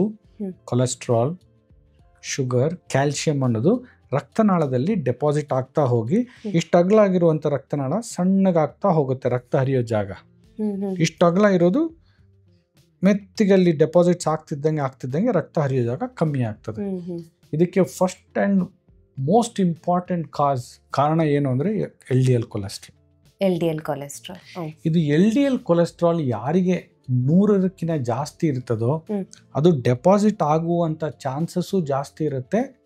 ದ ರೇಟ್ ಆಫ್ ಡೆಪಾಸಿಷನ್ ಅಂದರೆ ಎಷ್ಟು ಬೇಗ ಅದು ರಕ್ತನಾಳಗಳಲ್ಲಿ ಡೆಪಾಸಿಟ್ ಆಗುತ್ತೆ ಅನ್ನೋದು ಜಾಸ್ತಿ ಆಗ್ತಾ ಹೋಗ್ತದೆ. ಅಂದರೆ ನಮ್ಮೆಲ್ಲರಲ್ಲೂ ಆ ಪ್ರಕ್ರಿಯೆ ಒಂದು 18-20 ವರ್ಷ ಆದಮೇಲೆ ಶುರು ಆಗಿರುತ್ತೆ ಕೊಲೆಸ್ಟ್ರಾಲ್ ಡೆಪಾಸಿಟ್ ಆಗೋದು. ಬಟ್ ಯಾರಿಗೆ ಎಷ್ಟು ಕೊಲೆಸ್ಟ್ರಾಲ್ ಜಾಸ್ತಿ ಇರುತ್ತೋ ಅಷ್ಟು ಜಾಸ್ತಿ ಅಡ್ಡಗಟ್ತಾ ಹೋಗುತ್ತೆ, ಅಷ್ಟೊಂದು ಜಾಗಗಳಲ್ಲಿ ಅಡ್ಡಗಟ್ಟುತ್ತೆ. ಪ್ಲಸ್ ಬೇಗನೆ 40 ವರ್ಷಕ್ಕೇನೆ ಮುಚ್ಕೊಂಡು ಹೋಗುವಂಥ ಚಾನ್ಸು ಜಾಸ್ತಿ ಇರುತ್ತೆ. ಆ ಟೈಮಲ್ಲಿ ಹಾರ್ಟ್ ಅಟ್ಯಾಕ್ ಅಂತ ಆಗೋದು ಅಥವಾ ಹಾರ್ಟ್ ರಿಲೇಟೆಡ್ ಪ್ರಾಬ್ಲಮ್ಸ್ ಬರೋದು. ಅಬ್ಸಲ್ಯೂಟ್ಲಿ. ಇದು ಹೇಗೆ ಅಂದರೆ ಕೊಲೆಸ್ಟ್ರಾಲ್ ಹೇಗೆ ಬಿಲ್ಡ್ ಆಗುತ್ತೆ, ಆ ಕೊಲೆಸ್ಟ್ರಾಲು ಆ ರಕ್ತ ಹರಿಯುವಂಥ ಜಾಗನ ಹೇಗೆ ಕಡಿಮೆ ಮಾಡ್ತಾ ಹೋಗಿ ಹಾರ್ಟಿಗೆ ಆಕ್ಸಿಜನ್ ಸಪ್ಲೈನ ಕಡಿಮೆ ಮಾಡಿ ಒಂದು ದಿವಸ ನಿಲ್ಲಿಸ್ಬಿಡುತ್ತೆ. ಯಾವಾಗ ಆಕ್ಸಿಜನ್ ಸಪ್ಲೈ ನಿಂತು ಹೋಗ್ಬಿಡುತ್ತೋ ಹಾರ್ಟ್ ಮಸಲ್ ಡ್ಯಾಮೇಜ್ ಆಗಿಬಿಡತ್ತೆ. ಯಾಕೆ ಅಂದರೆ ಕೆಲಸ ಮಾಡುವಂಥ ಪ್ರತಿಯೊಂದು ಅಂಗಾಂಶ, ಈಗ ನಮ್ಮ ಹಾರ್ಟ್ ಅನ್ನೋದು ಒಂದು ಮಾಂಸದ ಚೀಲ, ಅದು ಕಂಟಿನ್ಯೂಸ್ ಆಗಿ ಪಂಪ್ ಮಾಡಲೇಬೇಕು. ಅದು ಕೆಲಸ ಮಾಡಬೇಕು ಅಂದರೆ ಅದಕ್ಕೆ ಕಂಟಿನ್ಯೂಸ್ ಆಗಿ ರಕ್ತನಾಳಗಳಿಂದ ರಕ್ತ ಬರ್ತಾನೆ ಇರಬೇಕು. ಈ ರಕ್ತನಾಳದಲ್ಲಿ ಏನಾದ್ರು ಅಡ್ಡುಗಟ್ಟಿ ಅದು ಮುಚ್ಚೋದ್ರೆ ಇದು ನೀಲಿ ಆಗುತ್ತೆ. ಫಸ್ಟು ರಕ್ತ ಕಮ್ಮಿ ಆದರೆ ಪೂರ್ತಿ ನಿಂತೋಗ್ಬಿಟ್ರೆ ಕಪ್ಪಗಾಗಿ ಕೆಲಸ ನಿಲ್ಲಿಸ್ಬಿಡುತ್ತೆ. ಅದೇ ಥರ ಹಾರ್ಟಿಗೂ ಆಗುವಂಥ ಚಾನ್ಸ್ ಇರುತ್ತೆ. ಆ ಬಿಲ್ಡಪ್ ಆಗುವಂಥ ಏನು ಕೊಲೆಸ್ಟ್ರಾಲ್ ಇದೆ ಅದನ್ನು ನಾವು ಎಷ್ಟು ಕಡಿಮೆ ಇಟ್ಟರೆ ಅಷ್ಟು ಆ ಬ್ಲಾಕೇಜ್ ಕಮ್ಮಿ ಇರುತ್ತೆ. ಯಾವಾಗ ಅದು ಮಿತಿಮೀರಿ ಬ್ಲಾಕ್ ಆದಾಗ ಒಂದೊಂದು ಸತಿ ಆ ಕೊಲೆಸ್ಟ್ರಾಲ್ನ ರಕ್ತ ಹರಿಯುವಂತಹ ಚಾನಲ್ನಿಂದ ಬೇರೆ ಮಾಡೋಕ್ಕೆ, ಸೆಪ್ರೇಟ್ ಮಾಡೋಕ್ಕೆ ಒಂದು ಲೇಯರ್ ಇರುತ್ತೆ. ಅದಕ್ಕೆ ನಾವು ಕ್ಯಾಪ್ ಅಂತ ಹೇಳ್ತೀವಿ. ಕೊಲೆಸ್ಟ್ರಾಲ್ನ ಒಂದು ಕಡೆ ಇಟ್ಟು ರಕ್ತನ ಇನ್ನೊಂದು ಕಡೆ ಹರಿಸ್ತಾ ಇರುತ್ತೆ. ಕೊಲೆಸ್ಟ್ರಾಲ್ ಜಾಸ್ತಿ ಆದಾಗ ಅದು ಹರಿದು ಕೊಲೆಸ್ಟ್ರಾಲು ರಕ್ತ ಎರಡು ಮಿಕ್ಸ್ ಆಗಿಬಿಟ್ರೆ ಕ್ಲಾಟ್ ಆಗಿ ಹಾರ್ಟ್ ಅಟ್ಯಾಕ್ ಆಗುವಂಥ ರಿಸ್ಕ್ ಇರುತ್ತೆ. ಹೀಗಾಗಿ ಆ LDL ಕೊಲೆಸ್ಟ್ರಾಲ್ ಅನ್ನೋದನ್ನು ನಾವೆಲ್ಲರೂ ನಮ್ಮಲ್ಲಿ ಎಷ್ಟಿದೆ ಅಂತ ತಿಳ್ಕೊಂಡಿರಲೇಬೇಕು. ತಮ್ಮ ಪ್ರಶ್ನೆಗೆ LDL ಅನ್ನೋದು ಎಲ್ಲರಿಗೂ ಒಂದೇ ಲೆವೆಲ್ ಇದ್ದರೆ ಸಾಕಾ ಅಂತ? Absolutely wrong. ಪ್ರತಿಯೊಬ್ಬರಿಗೂ ಬೇರೆ ಬೇರೆ ಲೆವೆಲ್ ಇದ್ರೇ ಅವರಿಗೆ ಹಾರ್ಟ್ ಅಟ್ಯಾಕ್, ಪ್ಯಾರಾಲಿಸಿಸ್ ಆಗುವಂಥ ರಿಸ್ಕು ಕಡಿಮೆ ಆಗ್ತಾ ಹೋಗುತ್ತೆ. ಈಗ ತಮ್ಮಂಥವ್ರು ಒಂದು 25 ವರ್ಷದಕ್ಕಿಂತ ಕಡಿಮೆ ಇರ್ಬೋದು, BP ಇಲ್ಲ, ಶುಗರ್ ಇಲ್ಲ, ತಮ್ಮ ಫ್ಯಾಮಿಲಿಲಿ ತಂದೆ ತಾಯಿ ಯಾರಿಗೂ ಅಜ್ಜಿ ತಾತಂಗೆ ಸಣ್ಣ ವಯಸ್ಸಲ್ಲಿ ಹಾರ್ಟ್ ಅಟ್ಯಾಕ್ ಆಗಿಲ್ಲ ಅಂತ ಹೇಳ್ಕೊಳ್ಳಿ. ಒಂದು 100 ಮಿಲಿಗ್ರಾಮ್ ಪರ್ ಡೆಸಿಲೀಟರ್ಕಿಂತ ಕಡಿಮೆ ಇದ್ದರೆ ನಿಮಗೆ ಮುಂದೆ 60-70 ವರ್ಷದವರೆಗೂ ಹಾರ್ಟ್ ಅಟ್ಯಾಕ್ ಆಗದೆ ಇರುವಂಥ ಚಾನ್ಸ್ ಮೇಂಟೈನ್ ಮಾಡ್ಬೋದು. ಓಕೆ. ನಿಮ್ಮ LDL ಕೊಲೆಸ್ಟ್ರಾಲ್ ಜಾಸ್ತಿ 135 ಆಯಿತು, 150 ಆಯಿತು, ಆಗ ಸ್ವಲ್ಪ ಕಡಿಮೆ 100 ಇರಬಹುದು, 100ರವರೆಗೂ ಇದ್ರೆ ಒಳ್ಳೆ 100ರವರೆಗೂ ಇರಬಹುದು. Okay. Most apparently healthy people, Young people, less than 100 is the goal for everybody. That is the maximum one can have. Okay. 100ನ ದಾಟಿ ಇರಬಾರ್ದು ಎಲ್ಲರಿಗೂ. ನೆಕ್ಸ್ಟ್, ಈಗ ಯಾರಿಗಾದ್ರೂ ಡಯಾಬಿಟೀಸ್ ಇದ್ರೆ, ಆಗ್ಲೇ ಯಾರಿಗಾದ್ರೂ ಹಾರ್ಟ್ ಅಟ್ಯಾಕ್ ಆಗಿದ್ರೆ, ಪ್ಯಾರಾಲಿಸಿಸ್ ಆಗಿದ್ರೆ, ಅಥವಾ ಡಯಾಬಿಟೀಸ್ ಇದ್ದು ಕಾಲಿನ ರಕ್ತನಾಳಗಳಲ್ಲಿ ಬ್ಲಾಕ್ ಆಗಿದ್ರೆ, ಇವರಿಗೆ ಮಿನಿಮಮ್ 70ಕ್ಕಿಂತ ಕಡಿಮೆ ಇರಬೇಕು. ಎಲ್ಲದಕ್ಕಿಂತ ಒಳ್ಳೇದು ಅಂದರೆ 55 ಮಿಲಿಗ್ರಾಮ್ ಪರ್ ಡೆಸಿಲೀಟರ್ಕಿಂತ ಕಡಿಮೆ ಬರಬೇಕು. ಯಾರಿಗೆ ಹಾರ್ಟ್ ಅಟ್ಯಾಕ್ ಆಗಿದ್ರೆ, ಡಯಾಬಿಟೀಸ್ ಇದ್ದರೆ, ಕೆಳಗಿನ ಕಾಲಿನ ರಕ್ತನಾಳಗಳಲ್ಲಿ ಬ್ಲಾಕ್ ಇದ್ದರೆ LDLನ 55 ಮಿಲಿಗ್ರಾಮ್ಕಿಂತ ಕಡಿಮೆ ಇರಬೇಕು.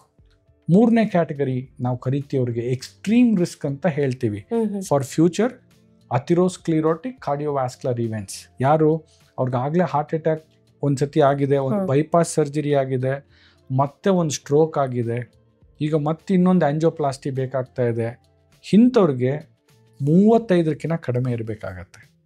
ಹಾಗಾಗಿ ಎಲ್ಲರೂ ನಂದು LDL ನಾರ್ಮಲ್ ಇದೆ ಅಂತ ಯಾವತ್ತೂ ಹೇಳಬಾರ್ದು. ನಿಮ್ಮ ನಂಬರ್ನ ಜ್ಞಾಪಕ ಇಟ್ಕೊಂಡು ಡಾಕ್ಟರ್ನ ಕೇಳಬೇಕು, ನನ್ನ LDL ಎಷ್ಟಿರಬೇಕು ಡಾಕ್ಟ್ರೆ, ನಾನು ನೋಡ್ಕೊಂಡಾಗ ಯಾವ ರೇಂಜಲ್ಲಿ ಇಟ್ಕೋಬೇಕು ಅಂತ ಕೇಳಬೇಕು. ಓಕೆ. ಇದಕ್ಕೆ ಮೆಡಿಸಿನ್ ಇದೆಯಾ ಡಾಕ್ಟರ್? ಈಗ ಬೇರೆಲ್ಲ ಹೆಲ್ತ್ ಇಶ್ಯೂಸ್ಗೆ ಮೆಡಿಸಿನ್ ಇರುತ್ತೆ ಅಥವಾ ಬೇರೆ ಏನಾದರೂ ಒಂದು ಸೊಲ್ಯೂಷನ್ ಇರುತ್ತೆ. ಸೊ ಈಗ LDL ಒಂದು ವೇಳೆ ಜಾಸ್ತಿ ಆಯಿತು, ಟೆಸ್ಟ್ ಮಾಡಿದಾಗ ಜಾಸ್ತಿ ಇತ್ತು ಅಂದಾಗ ಕಂಟ್ರೋಲ್ ಲೈಫ್ ಸ್ಟೈಲ್ ಮಾಡಿಫಿಕೇಶನ್ ಒಂದೇ ದಾರಿನ ಅಥವಾ ಏನಾದರೂ ಟ್ರೀಟ್ಮೆಂಟ್ ಇದೆಯಾ ಅಂತ? ಎಕ್ಸಲೆಂಟ್. ಐ ಥಿಂಕ್ ಟುಡೇ ನಾವು ಈಗೇನು ಹೇಳ್ತೀವಿ, ಇವತ್ತು ಕಾರ್ಡಿಯೋವ್ಯಾಸ್ಕ್ಯುಲರ್ ಡಿಸೀಸ್ ಅಂದರೆ heart attack and paralysis are the number 1 cause for death. ಸಾವಿಗೆ ನಂಬರ್ 1 ಕಾರಣ ಈ ಸದ್ಯದಲ್ಲಿ ಪ್ರಪಂಚಾದ್ಯಂತ ಹಾರ್ಟ್ ಅಟ್ಯಾಕ್, ಪ್ಯಾರಾಲಿಸಿಸ್ ಮತ್ತು ರಕ್ತನಾಳಗಳಲ್ಲಿ ಬ್ಲಾಕ್ ಆಗದನ್ನೇ ಆಗ್ತಿರೋದು. ಇದನ್ನ ಕಡಿಮೆ ಮಾಡಬೇಕು ಅಂದರೆ, ಒಂದು ನೀವು ಹೇಳ್ದಂಗೆ ಜೀವನ ಶೈಲಿ, ಎರಡನೇದು ಟೈಮ್ಲಿ ಪ್ರಿಕಾಷನ್ ಟೆಸ್ಟ್ ಮಾಡಿಸ್ಕೊಂಡು ನಮ್ಮನ್ನು ಈಗ ನನಗೆ ಎಷ್ಟು ರಿಸ್ಕ್ ಇದೆ, ನನಗೆ ನೆಕ್ಸ್ಟ್ 5 ವರ್ಷದಲ್ಲಿ 10 ವರ್ಷದಲ್ಲಿ ಹಾರ್ಟ್ ಅಟ್ಯಾಕ್ ಆಗುವಂಥ ಅಥವಾ ಪ್ಯಾರಾಲಿಸಿಸ್ ಆಗುವಂಥ ರಿಸ್ಕ್ ಎಷ್ಟಿದೆ, ಅದಕ್ಕೆ ಯಾವ್ಯಾವ ರಿಸ್ಕ್ ಫ್ಯಾಕ್ಟರ್ ನನ್ನಲ್ಲಿದ್ದಾವೆ, ಅವನ್ನ ಹೇಗೆ ನಾನು ಕಡಿಮೆ ಮಾಡಿಕೊಂಡು ಗ್ರೀನ್ ಝೋನ್ ಅಂದರೆ ಸೇಫ್ ಝೋನಲ್ಲಿ ಇರ್ಬೋದು, ರೆಡ್ ಝೋನ್ಗೆ ಹೋಗ್ದಂಗೆ ನೋಡ್ಕೊಳಕ್ಕೆ ಏನು ಮಾಡಬೇಕು ಅಂತ ತಿಳ್ಕೊಬೇಕು.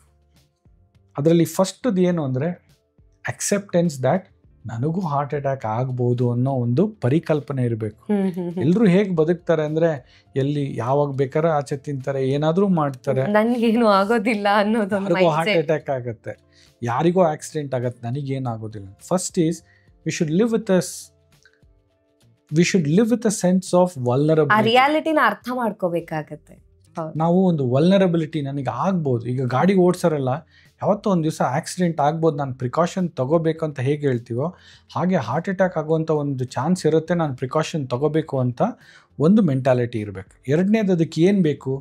Simple choices. Life is like ಒಂದು ಬೊಫೆ. ಎಲ್ಲರೂ ಹೋದಾಗ ಮದುವೆಗೆ ಹೋದರೆ ಒಂದು 30 ಆಹಾರ ಪದಾರ್ಥಗಳು ಇಟ್ಟಿರ್ತಾರೆ, ಯಾವತ್ತೋ ಒಂದು ದಿವಸ ಹಾಗೆ ತಿಂದರೆ ನಡೆಯುತ್ತೆ. ಬಟ್ ಮಿಕ್ಕಿದ ದಿನ ಅದೇ 3-4 ಯಾವುದು ಆರೋಗ್ಯ ವೃದ್ಧಿ ಮಾಡುವಂತಹ ಆಹಾರ ಸೇವನೆ ಮಾಡಬೇಕು. Lot of fruits, lot of vegetables, colourful things. Then eat lot of vegetarians. ಅಂದರೆ ಆದಷ್ಟು ಅದು ನಿಮಗೆ ಸಸ್ಯಾಹಾರಿ ಆಗಿದ್ರೆ ಒಳ್ಳೆಯದು. ಮಾಂಸಾಹಾರಿಗಳಾಗಿದ್ರೆ ಅದಷ್ಟು ಖರ್ಚು ಮಾಡುವಂಥ ಶಕ್ತಿ ಇರಬೇಕು. ಅಂದರೆ ಯಾರೋ ಬಾಡಿ ಬಿಲ್ಡರ್ಸ್ ಇರ್ತಾರೆ, ಹೊಲಕ್ಕೆ ಹೋಗಿ ದುಡಿತಾರೆ, ಆಟ ಆಡುವಂಥವ್ರು ಇರ್ತಾರೆ, ಇವರಿಗೆಲ್ಲ ಅದು ಪಚನ ಮಾಡಿ ಅದನ್ನ ರೋಗ ಬರ್ಲಾರ್ದಂಗೆ ದೇಹ ದಂಡಿಸ್ಬೇಕು. ಇಲ್ಲ ಅಂದರೆ ನಾನ್ ವೆಜಿಟೇರಿಯನ್ನ ಸ್ವಲ್ಪ ಕಡಿಮೆ ಮಾಡಿ ತಿನ್ನುವಂಥವ್ರು ಫಿಶ್ ಅನ್ನೋದನ್ನು ತಿನ್ಬೋದು. ಮತ್ತು ಚಿಕನ್ ಬ್ರೆಸ್ಟ್ ಪೀಸಸ್ ಅಂತ ಹೇಳ್ತೀವಿ, ಸ್ಕಿನ್ಲೆಸ್, ಅದನ್ನು ತಗೊಳ್ಳಿ. ಎಗ್ ವೈಟ್ಸ್ ತಗೊಳ್ಳಿ, ಫ್ಯಾಟ್ಕಿನ, ದಟ್ ಈಸ್ ಬೆಟರ್ ಅಂತ ಹೇಳ್ತೀವಿ. ಅಪಾರ್ಟ್ ಫ್ರಮ್ ದಿಸ್, ದಿನ ಅಟ್ಲೀಸ್ಟ್ ಒಂದು 30 ರಿಂದ 45 ನಿಮಿಷ ಫಿಸಿಕಲ್ ಎಕ್ಸರ್ಸೈಸ್ ಇರಬೇಕು. ಹೆಣ್ಮಕ್ಳೆಲ್ಲ ಮನೆಯವರು ನಾವು ಮನೇಲಿ ಅಷ್ಟೊಂದು ಅಡುಗೆ ಮಾಡ್ತೀವಿ, ಮನೆ ಕೆಲಸ ಎಲ್ಲ ಮಾಡ್ತೀವಿ, ಇನ್ಯಾಕೆ ಬೇಕು ಅನ್ಕೋತಾರೆ. ಈಗ ಯಾರೋ ಸ್ಟೂಡೆಂಟ್ ಎಕ್ಸಾಮ್ ಬರೀಬೇಕು ಅಂದರೆ ನ್ಯೂಸ್ ಪೇಪರ್ ಥರ ಟೆಕ್ಸ್ಟ್ ಬುಕ್ ಓದಿದ್ರೆ ಎಕ್ಸಾಮ್ ಬರೆಯೋಕ್ಕಾಗಲ್ಲ. ನಮ್ಮ ಹಾರ್ಟ್ ಅಟ್ಯಾಕ್ ಆಗ್ದಂಗೆ ನೋಡ್ಕೊಳ್ಳೋಕ್ಕೇ ನಮಗೆ ಒಂದು ವ್ಯಾಯಾಮದ ನೆಸೆಸಿಟಿ ಇರುತ್ತೆ. ಒಂದು ಬರೀ ನಡೆಯೋದಷ್ಟೇ ಅಲ್ಲ, ದೇಹದ ಪ್ರತಿಯೊಂದು ಭಾಗಕ್ಕೂ ಒಂದಿಷ್ಟು ವ್ಯಾಯಾಮ ಮಾಡಿ ಪ್ರತಿಯೊಂದು ಪಾರ್ಟ್ ಆಫ್ ದ ಬಾಡಿನ ಒಂದು ಫಿಟ್ನೆಸ್ಸಲ್ಲಿ ಇಟ್ಕೋಬೇಕಂದ್ರೆ 30 to 45 minutes of brisk walk and exercise is essential for all of us. ಕೊನೆಗೆ ನಾವು ಎಷ್ಟೇ ಪಥ್ಯ ಮಾಡಲಿ, ಎಷ್ಟೇ ವ್ಯಾಯಾಮ ಮಾಡಲಿ, ನಮ್ಮ ಕೊಲೆಸ್ಟ್ರಾಲ್ನ 20-30% ಮಾತ್ರ ಕಡಿಮೆ ಮಾಡ್ಕೊಳ್ಳೋಕೆ ಸಾಧ್ಯ. ಈಗ ಯಾರಿಗಾದರೂ ಒಂದು 180 LDL ಕೊಲೆಸ್ಟ್ರಾಲ್ ಇದ್ದಾಗ, ಅವ್ರಿಗೆ ಒಂದು ಡಯಾಬಿಟೀಸ್ ಇದ್ದರೆ, ಹಾರ್ಟ್ ಪ್ರಾಬ್ಲಮ್ ಇದ್ದರೆ, ನಾವು ಅದನ್ನು 55ಕ್ಕೆ ತೊಗೊಂಬರಬೇಕು ಅಂದರೆ ಅವ್ರು ಎಷ್ಟೇ ಪಥ್ಯ ಮಾಡಲಿ, ಎಷ್ಟೇ ವ್ಯಾಯಾಮ ಮಾಡಲಿ ಸಾಕಾಗೋಗುತ್ತೆ. ಲೈಫ್ ಸ್ಟೈಲ್ ಮಾಡಿಫಿಕೇಶನ್ ಒಂದೇ ಸಾಕಾಗೋದಿಲ್ಲ, ಇಂಪಾಸಿಬಲ್. ಅದು ಮಿನಿಮಮ್, ಅದು ಫೌಂಡೇಶನ್. ಅದೆಲ್ಲ ನೆಲದ ಕೆಳಗಿರುತ್ತೆ, ಕಾಣೋದೇ ಇಲ್ಲ. ನೀವು ಮನೆ ಕಟ್ಟಬೇಕು ಅಂದರೆ ಈ ಕೆಳಗಡೆ ಇರೋದು ಕಾಣೋದೇ ಇಲ್ಲ. ಅದು ಯಾವುದು? ನಿಮ್ಮ ಎಕ್ಸರ್ಸೈಸ್ ಆ್ಯಂಡ್ ಡಯಟ್. ಬಟ್ ನಿಜವಾಗ್ಲೂ ಕೆಲಸಕ್ಕೆ ಬರೋದು ಏನು ಅಂದರೆ ಮೆಡಿಸಿನ್. ಯಾರಿಗೆ established heart problem, diabetes, stroke ಆದವ್ರಿಗೆ ಮೆಡಿಕೇಷನ್ಸು ಅತಿ ನೆಸೆಸರಿ. ಎಷ್ಟೋ ಜನ ಅದು ತೊಗೊಂಡ್ರೆ ಸೈಡ್ ಎಫೆಕ್ಟ್ ಆಗಲ್ವಾ, ಇದು ಬಿಟ್ಟು ನೋಡೋಕ್ಕಾಗಲ್ವಾ, ಕಡಿಮೆ ಮಾಡೋಕ್ಕಾಗಲ್ವಾ, ಆ ಮೆಡಿಸಿನ್ಗಳನ್ನ ಅವರು ಏನೋ ಒಂದು ವೈರಿ ಥರ ನೋಡ್ತಾರೆ. ಅಥವಾ ನಾವು ಮೆಡಿಸಿನ್ ತೊಗೋಬೇಕಾದ್ರೆ ನಾವು ಏನು ಬೇರೆಯವ್ರಕ್ಕಿಂತ ಕಡಿಮೆನಾ ಅನ್ನೋ ಒಂದು ಭಾವನೆ ಇರುತ್ತೆ. ಆನ್ ದ ಕಾಂಟ್ರಿ, ಈ ನಾವು ಮೆಡಿಸಿನ್ಗಳಿಗೆ ನಮಗೊಂದು ಗ್ರ್ಯಾಟಿಟ್ಯೂಡ್ ಇರಬೇಕು. ಇವನ್ನ ತಗೊಳ್ಳೋದ್ರಿಂದ ನಮ್ಮ ಆರೋಗ್ಯ ಉಳ್ಕೊಂಡಿದೆ, ಆರೋಗ್ಯ ಉತ್ತಮವಾಗ್ತಿದೆ, ನನಗೆ ದೈನಂದಿನ ಚಟುವಟಿಕೆಗಳು ಮಾಡೋಕ್ಕೆ ಒಂದು ಶಕ್ತಿ ಇದೆ. ಆ ದೃಷ್ಟಿಯಿಂದ ನಮಗೆ ನೆಸೆಸರಿ, ಮಿನಿಮಮ್ ನೆಸೆಸರಿ ಇರೋ ಮೆಡಿಸಿನ್ನ ಅವ್ರು ನಮ್ಮ ಒಂದು ಏನು ಹೇಳ್ತೀರಿ ಗ್ರ್ಯಾಟಿಟ್ಯೂಡ್ ಅಂದರೆ ಒಂದು ಧನ್ಯತೆಯಿಂದ ನೋಡ್ಕೋಬೇಕು ಅವು. ಯಾಕೆ ಅಂದರೆ ಅವು 2ನೇ ಹಾರ್ಟ್ ಅಟ್ಯಾಕ್ ಆಗೋದನ್ನ ತಡೆಯುತ್ತೆ, ಪ್ಯಾರಾಲಿಸಿಸ್ ಆಗೋದನ್ನು ತಡೆಯುತ್ತೆ, ಕಿಡ್ನಿ ಫೇಲ್ ಆಗಿ ಡಯಾಲಿಸಿಸ್ಗೆ ಹೋಗುವಂಥದನ್ನು ತಡೆಯುವಂಥ ಶಕ್ತಿ ಇರುತ್ತೆ. ಈ ಕೊಲೆಸ್ಟ್ರಾಲ್ನ ಕಡಿಮೆ ಮಾಡೋಕ್ಕೆ ಒಂದು 2-3 ತರಹದ ಮೆಡಿಸಿನ್ಗಳಿರುತ್ತೆ. ಅವು ಮಾತ್ರೆಗಳ ರೀತಿಯಲ್ಲಾದರೂ ತಗೋಬೋದು ಅಥವಾ ಇಂಜೆಕ್ಷನ್ ರೀತಿಯಲ್ಲಾದರೂ ಅವುಗಳನ್ನ ತಗೋಬೋದು. ಮಾತ್ರೆಗಳಲ್ಲಿ ಸ್ಟ್ಯಾಟಿನ್ಸ್ ಅಂತ ಹೇಳ್ತೀವಿ. These are the most useful and maximum safety, maximum benefit ಅನ್ನೋದನ್ನು ನಮ್ಮ ಕ್ಲಿನಿಕಲ್ ಟ್ರಯಲ್ಸಲ್ಲೆಲ್ಲ ಆಗಲೇ ಎಸ್ಟ್ಯಾಬ್ಲಿಷ್ ಆಗಿದೆ. ಅವು ನಮ್ಮ ಕೊಲೆಸ್ಟ್ರಾಲ್ನ 50-60% ಕಡಿಮೆ ಮಾಡುವಷ್ಟು ಕೆಪಾಸಿಟಿ ಇರುತ್ತೆ. ಅಂದರೆ ಯಾರಿಗಾರು ಈಗ ಒಂದು 130 LDL ಇದ್ದು ಹಾರ್ಟ್ ಅಟ್ಯಾಕ್ ಆಗಿದ್ರೆ ಅದನ್ನು ನಾವು 60ಕ್ಕೆ ತರುವಷ್ಟು ಆ ಮೆಡಿಸಿನ್ಗಳಲ್ಲಿ ಕೆಪಾಸಿಟಿ ಇರುತ್ತೆ.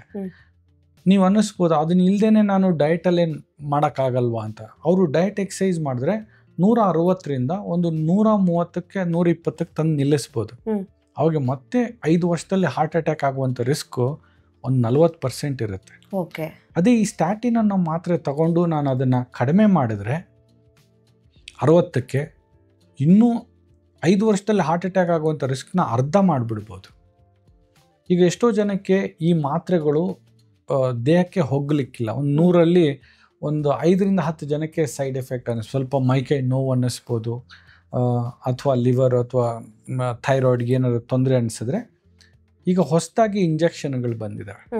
ಅದರಲ್ಲಿ ಒಂದು ಇನ್ಕ್ಲಿಸರಾನ್ ಅಂತ ಹೇಳ್ತೀವಿ. These are very powerful and very useful. ಒಂದು ಇಂಜೆಕ್ಷನ್ ಹಾಕ್ಕೊಂಡ್ರೆ 6 ತಿಂಗಳವರೆಗೂ ನಮ್ಮ ಕೊಲೆಸ್ಟ್ರಾಲ್ನ ಕಡಿಮೆ ಮಾಡಿಟ್ಟಿರುತ್ತೆ. ಒಂದು 50%ವರೆಗೂ ಕಡಿಮೆ ಮಾಡುವಷ್ಟು ಕೆಪಾಸಿಟಿ ಇರುತ್ತೆ. ದಿನ ಟ್ಯಾಬ್ಲೆಟ್ ತಗೊಳ್ಳೋ ಅವಶ್ಯಕತೆ ಇಲ್ಲ.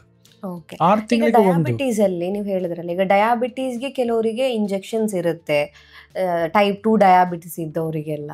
ಸೊ ಅದನ್ನು ಇದನ್ನು ಒಟ್ಟೊಟ್ಟಿಗೆ ತಗೊಳ್ಳೋದ್ರಿಂದ ಏನು ಪ್ರಾಬ್ಲಮ್ ಆಗೋದಿಲ್ವಾ? ಒಂದು ಡೌಟ್ ಬರುತ್ತೆ ಅದುವಾಗ. ಸೊ ನಾವು ಡಯಾಬಿಟೀಸ್ಗೂ ತಗೋಬೇಕು, ಅದ್ರ ಜೊತೆಗೆ ಕೊಲೆಸ್ಟ್ರಾಲ್ ಇದ್ದು ತಗೋಬೇಕು, ಹೇಗಪ್ಪ ಅನ್ನೋದೊಂದು ಪ್ರಶ್ನೆ ಬರುತ್ತೆ. ಅದಕ್ಕೋಸ್ಕರ ಕೇಳ್ತಾ ಇದ್ದೀನಿ. ಫ್ಯಾಂಟಾಸ್ಟಿಕ್. ಈಗ ಹಾರ್ಟ್ ಪ್ರಾಬ್ಲಮ್ ಬರಬೇಕು ಅಂದರೆ ಒಂದು 2-3 ರಿಸ್ಕ್ ಫ್ಯಾಕ್ಟರ್ಸ್ ಇರುತ್ತೆ. Cholesterol, diabetes, high blood pressure, obesity ಅಂದರೆ ಸ್ವಲ್ಪ ದಪ್ಪ ಇರ್ತಾರೆ, ಅಥವಾ ಸೆಡೆಂಟ್ರಿ ಲೈಫ್ ಸ್ಟೈಲ್, ಎದ್ದು ಓಡಾಡೋದೇ ಇಲ್ಲ, 8 ಗಂಟೆ 6 ಗಂಟೆ ಸುಮ್ಮನೆ ಕೂತ್ಕೊಂಡೇ ಕೆಲಸ ಮಾಡ್ತಿರ್ತಾರೆ. ಇವೆಲ್ಲ ಪ್ರತಿಯೊಂದು ರಿಸ್ಕ್ ಫ್ಯಾಕ್ಟರ್ನ ನಾವು ಮ್ಯಾನೇಜ್ ಮಾಡಿದ್ರೆ ಮುಂದೆ ಆಗುವಂಥ ಹಾರ್ಟ್ ಅಟ್ಯಾಕ್ ಅನ್ನೋದನ್ನು ಕಡಿಮೆ ಮಾಡ್ತಾನೆ ಹೋಗ್ಬೋದು. ಬರೀ ಕೊಲೆಸ್ಟ್ರಾಲ್ ಒಂದೇ ಮ್ಯಾನೇಜ್ ಮಾಡಿ ನೀವು ನಿಮ್ಮ BP ಕಂಟ್ರೋಲ್ ಮಾಡಲಿಲ್ಲ, ಡಯಾಬಿಟೀಸ್ ಕಂಟ್ರೋಲ್ ಮಾಡಲಿಲ್ಲ, ನಿಮ್ಮ ದೇಹ ತೂಕ ಕಂಟ್ರೋಲ್ ಮಾಡಲಿಲ್ಲ ಅಂದ್ರೂ ರಿಸ್ಕ್ ಹಾರ್ಟ್ ಅಟ್ಯಾಕ್ ಬೆಳೀತಾನೆ ಇರುತ್ತೆ. LDL ಕಡಿಮೆ ಮಾಡೋದ್ರಿಂದ ಒನ್ ಡೈಮೆನ್ಷನ್, ದ ಮೇಜರ್ ಡೈಮೆನ್ಷನ್ನ ಕಂಟ್ರೋಲ್ ಮಾಡ್ದಂಗೆ. ಅದ್ರ ಜೊತೆಗೆ ನಾವು ಡಯಾಬಿಟಿಸ್ ಬೇಕಾಗಿರುವಂಥ ಮೆಡಿಸಿನ್ಸು ತಗೋಬೇಕು, ಇಂಜೆಕ್ಷನು ತಗೋಬೇಕು, BP ಕಂಟ್ರೋಲ್ ಮಾಡುವಂಥ ಮೆಡಿಸಿನು ಮತ್ತು ಲೈಫ್ ಸ್ಟೈಲ್ ಚೇಂಜು ಮಾಡ್ಕೋಬೇಕು, ಆಹಾರದಲ್ಲಿ ಉಪ್ಪಿನಾಂಶ ಕಮ್ಮಿ ತಗೋಬೇಕು. ಆಮೇಲೆ ದಪ್ಪ ಇದ್ದವರು ಪ್ರಯತ್ನ ಮಾಡಿ ತೂಕ ಕಡಿಮೆ ಮಾಡ್ಕೋಬೇಕು. ಆ್ಯಂಡ್ ಮೋಸ್ಟ್ ಅದರ್ಸ್ ಕೂತ್ಕೋಬಾರ್ದು, ಕೂತ್ಕೊಂಡ್ರೆ ರೋಗ ಬರುತ್ತೆ. Today sitting is new smoking ಅಂತ ಹೇಳ್ತೀವಿ. ಹೌದು ಹೌದು. ಯಾರು 5 ಗಂಟೆಗಿಂತ ಜಾಸ್ತಿ ಒಂದು ದಿವಸದ ಒಂದು ಕುರ್ಚಿ ಮೇಲೆ ಕೂತ್ಕೊಂಡು ಇರ್ತಾರೋ ಅವರಿಗೆ ಎಷ್ಟು ರೋಗಗಳು ಬರುತ್ತೆ ಅಂದರೆ, ಇನ್ನೊಬ್ಬರು ದಿನದಲ್ಲಿ 5 ಸಿಗರೇಟ್ ಸೇದುವಂಥವ್ರಿಗೆ ಏನೇನು ರೋಗಗಳು ಬರುತ್ತೋ ಇವ್ರಿಗೂ ಅಷ್ಟೇ ರೋಗಗಳು ಬರುತ್ತೆ. So find an opportunity to take away the chair, stand and work. ಅಂದರೆ ಅವಕಾಶ ಸಿಕ್ಕಾಗೆಲ್ಲ ಎದ್ದು ನಿಂತ್ಕೊಂಡೇ ಕೆಲಸ ಮಾಡಬೇಕು. ದೇಹ ನಿಂತರೆ ರೋಗ ಕಮ್ಮಿ ಆಗ್ತದೆ. ಸೊ ಪ್ರತಿಯೊಂದು ಡೈಮೆನ್ಷನ್ನು ಕಂಟ್ರೋಲ್, ನಮ್ಮ ದೇಹದ ಚಟುವಟಿಕೆ, ಫಿಸಿಕಲ್ ಆ್ಯಕ್ಟಿವಿಟಿ ಜಾಸ್ತಿ ಮಾಡಬೇಕು, ಸರಿಯಾದ ಆಹಾರ ತಗೋಬೇಕು, ಚೆನ್ನಾಗಿ ನಿದ್ದೆ ಮಾಡಬೇಕು, ಸ್ಟ್ರೆಸ್ ತಗೋಬಾರ್ದು, ಏನು ಹೋಗಲ್ಲ. ಒಂದು ಯಾವುದೇ ಕೆಲಸದಲ್ಲಿ ಸ್ಟ್ರೆಸ್ ಅನ್ನೋದು ಇರೋದಿಲ್ಲ. ಅದನ್ನು ನಾವು ಎಕ್ಸ್ಪೆಕ್ಟ್ ಮಾಡಿದ್ದನ್ನು ಡೆಲಿವರಿ ಮಾಡೋಕ್ಕಾಗಲಿಲ್ಲ ಅಂದರೆ ಕಷ್ಟ ಆಗ್ತದೆ. ಅದನ್ನು ಬ್ಯಾಲೆನ್ಸ್ ಮಾಡ್ಕೋಬೇಕು. We should take it as every day is a challenge. Let me wake up, confront, ಯಾವುದು ಎದ್ದು ನಾನು ಇವತ್ತೇನೋ ಒಂದು 8-10 ಪ್ರಾಬ್ಲಮ್ಗಳನ್ನ ಸಾಲ್ವ್ ಮಾಡಿ ಮನೆಗೆ ಬರ್ತೀನಿ ಅನ್ನೋ ಒಂದು ಮೆಂಟ್ಯಾಲಿಟಿಲಿ ಕೆಲಸಕ್ಕೆ ಹೋದರೆ ಯಾವತ್ತೂ ಸ್ಟ್ರೆಸ್ ಆಗಲ್ಲ. 3ನೇದು ಚೆನ್ನಾಗಿ ನಿದ್ದೆ ಮಾಡಿ, ಒಂದಿಷ್ಟು ದಿನದಲ್ಲಿ 35-45 ನಿಮಿಷ ನಡೆದು ಎಕ್ಸಸೈಸ್ ಮಾಡಿ. ಎಲ್ಲಿ ಒಂದು ಟೆಂಪ್ಟೇಷನ್ಗೆ ರೆಗ್ಯುಲರಾಗಿ ಈಲ್ಡ್ ಆಗಿಬಿಡಿ. ಏನು ಕಂಡ ತಕ್ಷಣ ತಿಂದ್ಬಿಡೋದು, ಕುಡಿದ್ಬಿಡೋದು, ಸ್ಮೋಕ್ ಮಾಡುವಂಥ ಚಾನ್ಸ್ ಸಿಕ್ಕಾಗ ಯಾವತ್ತೂ ಒಂದು ದಿವಸ okay, but it should not become daily practice ಆಗಬಾರ್ದು ಅಂತ. ಹಾಗೆ ಆಮೇಲೆ ಕೊನೆಯದಾಗಿ ನಾವು ಪೀರಿಯಡಿಕ್ ಆಗಿ ಒಂದು ಚೆಕಪ್ ಮಾಡಿಸ್ತಾ ಇರಬೇಕು ಪ್ರತಿಯೊಬ್ಬರು. ಸೊ ಯಾವ ಏಜಿಂದ ಮಾಡಿಸ್ಬೇಕು ಅಂತ? ಎಕ್ಸಲೆಂಟ್. ಏನು ಹೇಳ್ತಾರೆ ಈಗ ಕರೆಂಟ್ ಸೈನ್ಸ್ ಅನ್ನೋದು ವೆರಿ ಪವರ್ಫುಲ್ ಟೂಲ್. ನಾವು ಡಿಸ್ಕಸ್ ಮಾಡ್ತಿದ್ದಂಗೆ ನಾವು ಈಗ ಚಂದ್ರನ ಆಯಿತು, ಈಗ ಎಲ್ಲಿ ಮಾರ್ಸ್ ಅಂದರೆ ಮಂಗಳ ಗ್ರಹಕ್ಕೂ ಹೋಗುವಷ್ಟು ಟೆಕ್ನಾಲಜಿ ಡೆವಲಪ್ ಆಗಿದೆ. ಅಷ್ಟೇ ಇಂಟೆನ್ಸಿಟಿಲಿ ದೇಹದ ಪ್ರತಿಯೊಂದು ಅಂಗಗಳಲ್ಲೂ ಕೂಡ ಸೈನ್ಸ್ ಅಡ್ವಾನ್ಸ್ ಆಗಿದೆ. ವೈದ್ಯಕೀಯ ಕ್ಷೇತ್ರದಲ್ಲೂ ಅಷ್ಟು ಮುಂದುವರೆದಿದೆ. ನಿಮ್ಮ ದೃಷ್ಟಿಯಿಂದ ಹಿಡಿದು ಲಿವರಿಂದ ಹಿಡಿದು ಕಿಡ್ನಿ, ಹಾರ್ಟ್, 40 ವರ್ಷದ ಮುಂದೆ ಆಗುವಂಥದ್ದನ್ನ ಈಗಲೇ ಹೇಗೆ ತಡಿಬೇಕು ಅನ್ನೋವಂಥ ರಿಸರ್ಚು ಆಗಿದೆ. Processes are also in place. ಅವನು ನಾವು ಉಪಯೋಗಿಸ್ಕೋಬೇಕು. ಜನ ಒಂದು ಸೈಂಟಿಫಿಕ್ ಟೆಂಪರಾಮೆಂಟ್ ಅಂತ ಬೆಳೆಸ್ಕೋಬೇಕಂದ್ರೆ ಸೈನ್ಸಲ್ಲಿ ನಮಗೆ ನಂಬಿಕೆ ಇರಬೇಕು. ಅದರಲ್ಲಿರೋ ಮೆಡಿಕಲ್ ಸೈನ್ಸ್ಗಿರುವ ಒಂದು ಶಕ್ತಿಯಲ್ಲಿ ನಾವು ಅದನ್ನು ಉಪಯೋಗಿಸ್ಕೊಂಡು ನಮ್ಮ ಆರೋಗ್ಯನ ಉಳಿಸ್ಕೊಂಡು ವೃದ್ಧಿ ಮಾಡ್ಕೊಂಡು ಹೋಗಬೇಕು. ಸೊ ಯಾವ ವಯಸ್ಸಿನಲ್ಲಿ ಅಂದರೆ ಯೂಶಲಿ ಹುಟ್ಟಿದಾಗ ಮಕ್ಕಳಿಗೆ ಒಂದಿಷ್ಟು ಪರೀಕ್ಷೆಗಳಿರುತ್ತೆ. Apart from that cholesterol, sugar ಅಂತ ಬಂದಾಗ ಒಂದು 9-10 ವರ್ಷದ ಪ್ರತಿಯೊಂದು ಮಕ್ಕಳಿಗೂ ಒಂದು ಕೊಲೆಸ್ಟ್ರಾಲ್ ಟೆಸ್ಟ್ ಆಗಬೇಕು. ಅವಾಗೆಲ್ಲ ಸರಿ ಇತ್ತು ಅಂದರೆ 18-20ನೇ ವಯಸ್ಸಿಗೆ 2ನೇ ಸತಿ ಟೆಸ್ಟ್ ಮಾಡಬೇಕು. ಸೊ ಆ ಏಜ್ ಈಗ ನೀವು ಹೇಳಿದ್ರೆ 9-10, ಅದಾದ್ಮೇಲೆ 18, ಅದ್ರ ನಡುವೆ ಅವ್ರ ಲೈಫ್ ಸ್ಟೈಲ್ ಮಾಡಿಫಿಕೇಶನ್ ಇದೆ ಅಥವಾ ಮಕ್ಕಳಿಗೂ ಅಷ್ಟೇ ಸಿಕ್ಕಿದ್ದನ್ನ ತಿಂತಾರೆ ಅಥವಾ ಏನೋ ಪ್ರಾಬ್ಲಮ್ ಆಗೋದಿಲ್ವಾ ಅಂತ? ಹಾಗಲ್ಲ. ನಾವು 9-10 ವಯಸ್ಸಿರೋರಿಗೆ ಯಾಕೆ ಪರೀಕ್ಷೆ ಮಾಡ್ತೀವಿ ಅಂದರೆ ಅವ್ರಿಗೆ ಬರೋದು ವಂಶ ಪಾರಂಪರ್ಯವಾಗಿರೋ ಬಂದಿರುವಂತ ರಿಸ್ಕ್ ಫ್ಯಾಕ್ಟರಿನಿಂದ. ಅದು ಲೈಫ್ ಸ್ಟೈಲ್ ಕೊಲೆಸ್ಟ್ರಾಲ್ ಅಲ್ಲ. ಅದು ಒಂದಿಷ್ಟು ಜನ ಪಾಪ ಮಕ್ಕಳು ಹುಟ್ಟತಾನೆ ಅವರ ದೇಹದಲ್ಲಿ ಆ ಕೊಲೆಸ್ಟ್ರಾಲ್ನ ರಕ್ತದಿಂದ ಹೊರಗೆ ಹಾಕುವಂಥ ಶಕ್ತಿನೇ ಇರೋದಿಲ್ಲ. ಅದು 20-30 ವರ್ಷದಲ್ಲಿ ಹಾರ್ಟ್ ಅಟ್ಯಾಕ್ ಆಗುವಂಥ ರಿಸ್ಕ್ ಇರುತ್ತೆ. ಅಂದ್ರೆ ಅದೇ 9 ವರ್ಷಕ್ಕೊಂದು ಟೆಸ್ಟ್ ಹೇಳಿದ್ರಲ್ವಾ, ಅದಾದ್ಮೇಲೆ 18, ಸೊ ಗ್ಯಾಪ್ ಜಾಸ್ತಿ ಇರುತ್ತಲ್ವಾ, ಅದಕ್ಕೋಸ್ಕರ ಕೇಳಿ. ಅದು 9-18 ಮಕ್ಕಳಿಗೆ ಅಷ್ಟೊಂದು ಬ್ಯಾಡ್ ಲೈಫ್ ಸ್ಟೈಲ್ ಇರಲ್ಲ. ಅದು ಜೀವನ ಶೈಲಿ ಅಂತ ಬರುವಂತ ರೋಗ 9-18. ಈಗ 9ಕ್ಕಿಂತ ಮುಂಚೆ ಏನಿರುತ್ತಲ್ಲ ಅದು ವಂಶ ಪಾರಂಪರ್ಯ. ಸೊ ಯೂಶಲಿ ಆಡಿಸ್ಬೇಕು ಅಂದ್ರೆ ತಂದೆ ತಾಯಿಲಿ ಸಣ್ಣ ವಯಸ್ಸಿಗೆ ಆಗಿತ್ತು ಅಂದ್ರೆ ಮತ್ತೆ ಒಂದು 15 ವರ್ಷಕ್ಕೆ ಒಂದ್ಸತಿ ಪರೀಕ್ಷೆ ಮಾಡಿ ನೋಡ್ಬೋದು. ನಮ್ಮ ದೇಶ ಇಷ್ಟು ದೊಡ್ಡದಿದೆ ಅಂದ್ರೆ ಎಲ್ರಿಗೂ ಎಲ್ಲದೂ ಮಾಡಕ್ ಆಗೋದಿಲ್ಲ. ಹಾಗಾಗಿ ಒಂದು ಬ್ರಾಡ್ ಗೈಡ್ ಲೈನ್ಸ್ 18 ವರ್ಷ ಆದ್ಮೇಲೆ ನಾರ್ಮಲ್ ಇದ್ರೆ ಒಂದು ಅಟ್ಲೀಸ್ಟ್ ಒಂದು 2-3 ವರ್ಷಕ್ಕೆ ಒಂದ್ಸತಿ ಮಾಡ್ಬೇಕಾಗತ್ತೆ. ಬಟ್ ಐಡಿಯಲ್ ಅಂದ್ರೆ ವರ್ಷಕ್ಕೆ ಒಂದ್ಸತಿ ಕೊಲೆಸ್ಟ್ರಾಲ್, ಶುಗರ್, ಬ್ಲಡ್ ಪ್ರೆಷರ್, ನಮ್ಮ ತೂಕ, ವೇಸ್ಟ್ ಹಿಪ್ ರೇಷಿಯೋ ಅಂತೀವಿ. ಅಂದರೆ ನಮ್ಮ ಹೈಟಿಗೆ ಎಷ್ಟು ಸೊಂಟ ಇರಬೇಕೋ ಅಷ್ಟೇ ಇರಬೇಕು. ಎಷ್ಟು ಇದು ಹೊಟ್ಟೆ ಗರ್ತು ಜಾಸ್ತಿ ಆಗ್ತಾ ಹೋಗುತ್ತೋ ಅಷ್ಟು ಕೊಬ್ಬಿನಾಂಶ ಜಾಸ್ತಿಯಾಗಿ ರೋಗ ಬರುವಂಥ ಚಾನ್ಸಸ್ ಜಾಸ್ತಿ ಇರುತ್ತೆ. ಅದಾದ ಮೇಲೆ ಈಗ ಶುಗರ್ ಇರೋರಿಗೆ, ಎಸ್ಟಾಬ್ಲಿಷ್ಡ್ ಹಾರ್ಟ್ ಪ್ರಾಬ್ಲಮ್ ಇರೋರಿಗೆ, ಅವರಿಗೆ 3 to 6 ತಿಂಗಳಿಗೊಂದ್ಸತಿ ಕೊಲೆಸ್ಟ್ರಾಲ್ ಚೆಕ್ ಮಾಡಿ ಆ ಗೋಲಲ್ಲಿ ಇದಾರೋ ಇಲ್ವೋ ಅಂತ ಕಂಟಿನ್ಯೂಸ್ಲಿ ಮಾನಿಟರ್ ಮಾಡಿ ಅವರಿಗೆ ಯಾವುದು ಸರಿಯಾದ ಲೆವೆಲ್ ಅಂತ ಪೇಪರಲ್ಲಿ ಅವ್ರು ಪ್ರಿಸ್ಕ್ರಿಪ್ಷನ್ ಬರೆದಿರ್ತಾರೆ ಡಾಕ್ಟ್ರು. ನಿಮಗೆ LDL 60ಕ್ಕಿಂತ ಕಡಿಮೆ ಇರಬೇಕು, ನಿಮಗೆ 55ಕ್ಕಿಂತ ಕಡಿಮೆ ಇರಬೇಕು, ನಿಮಗೆ 100ಕ್ಕಿಂತ ಕಡಿಮೆ ಇರಬೇಕು ಅಂತ ಹೇಳಿದಾಗ ಅದನ್ನು 3 to 6 ತಿಂಗಳಿಗೊಂದ್ಸತಿ ಚೆಕ್ ಮಾಡಿಸಿ ಅದರೊಳಗೆ ಇದೆಯೋ ಇಲ್ವೋ ಅಂತ ತಿಳ್ಕೊಳ್ಬೇಕಾಗುತ್ತೆ. ಓಕೆ, ಸೊ ಮೇಯ್ನ್ ಆಗಿ ನೋಡಬೇಕಾಗಿರೋದು LDL ಎಷ್ಟಿದೆ ಅನ್ನೋಂಥದ್ದು. ಒಂದು LDL ಮತ್ತು HDL ರೇಷಿಯೋ ಅಂತ ಹೇಳ್ತೀವಿ. ಬರೀ LDL ಮೇಲೆ ಕೆಟ್ಟದ್ರ ಮೇಲೆ ಬಹಳ ಮಾತಾಡಿದ್ವಿ, HDL good cholesterol.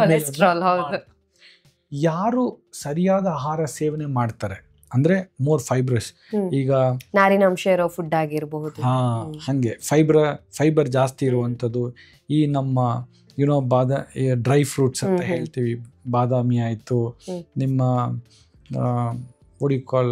All nuts, ಹೌದು ಡ್ರೈ ಫ್ರೂಟ್ಸ್, ಡ್ರೈ ನಟ್ಸ್, ಅದರಲ್ಲಿ ಮತ್ತೆ ಈ ಫ್ರೂಟ್ಸ್ ಅವಕಾಡೋ ಅಂತೆಲ್ಲ ಬಟರ್ ಫ್ರೂಟ್ ಅಂತ ಹೌದು, ಅದರಲ್ಲಿನೂ ಜಾಸ್ತಿ ಫೈಬರ್ಸ್ ಇರುತ್ತೆ. ಇಂಥದ್ದು ಜಾಸ್ತಿ ನಾವು ಸೇವನೆ ಮಾಡಿದಾಗ ನಮ್ಮ HDL ಜಾಸ್ತಿ ಆಗ್ತದೆ.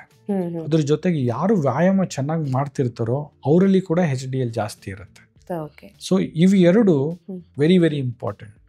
ಸೊ ಯಾರಿಗಾದ್ರೂ ರೋಗ ಒಂದು ಬ್ಲಾಕೇಜ್ ಬರಬೇಕು ಅಂದರೆ ಅಲ್ಲಿ ಮೆತ್ತುವ ರಕ್ತನಾಳದಲ್ಲಿ ಹೋಗಿ ಡೆಪಾಸಿಟ್ ಆಗುವಂಥದ್ದು LDL ಕಣಗಳು, ಅಲ್ಲಿ ಡೆಪಾಸಿಟ್ ಆಗಿರೋದನ್ನ ವಾಪಸ್ ತಗೊಂಡ್ಬರುವಂಥದ್ದು HDL ಕಣಗಳು.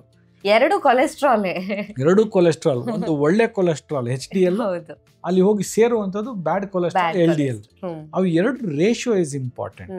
ಈಗ ನೀವು HDL LDL ಎರಡು ಒಂದೇ ಲೆವೆಲಿಗೆ ಬಂದ್ಬಿಟ್ರೆ HDL is also 50, LDL is also 50, almost neutral ಆಗಿಬಿಡುತ್ತೆ. ಇಲ್ಲಿ ಹೋಗಿ ಯಾವ್ದು ಡೆಪಾಸಿಟ್ ಆಗಿರುತ್ತೆ ಅದು ವಾಪಸ್ ತಗೊಂಡು ಬಂದ್ಬಿಡುತ್ತೆ. ಯಾರಿಗೆ ಈಗ HDL ಅನ್ನೋದು ಒಬ್ಬೊಬ್ಬರಿಗೆ ಬರೀ 35 ಇರುತ್ತೆ, LDL ಅನ್ನೋದು ಒಂದು 150 160. HDL ಕಂಪೇರ್ ಮಾಡಿದ್ರೆ 3 to 5 ಪಟ್ಟು ಜಾಸ್ತಿ LDL ಇರುತ್ತೆ. ಹೋಗೋದು LDL to HDL ರೇಷಿಯೋ ಅಂತ ಕ್ಯಾಲ್ಕುಲೇಟ್ ಮಾಡ್ತೀವಿ. ಮೇಲೆ LDL ಬರೆದ್ಬಿಟ್ಟು ಕೆಳಗಡೆ HDL ಮಾಡಿ ಅದನ್ನು ವಿಭಜಿಸಬೇಕು. ಈ ರೇಷಿಯೋ 1.5ಕ್ಕಿಂತ ಜಾಸ್ತಿ ಆದಾಗ ಬ್ಲಾಕ್ ಬೆಳೀತಾನೆ ಹೋಗುತ್ತೆ. ಆದಷ್ಟು ಇವೆರಡನ್ನೂ ಹತ್ರ ಇಟ್ಕೊಂಡ್ರೆ ಬ್ಲಾಕೇಜ್ ಆಗುವಂಥ ಚಾನ್ಸ್ ಕಮ್ಮಿ ಆಗುತ್ತೆ. ಓಕೆ ಡಾಕ್ಟರ್, ಕೊನೆಯದಾಗಿ ಏನು ಹೇಳಕ್ಕೆ ಇಷ್ಟಪಡ್ತೀರಾ ಆಡಿಯನ್ಸಿಗೆ?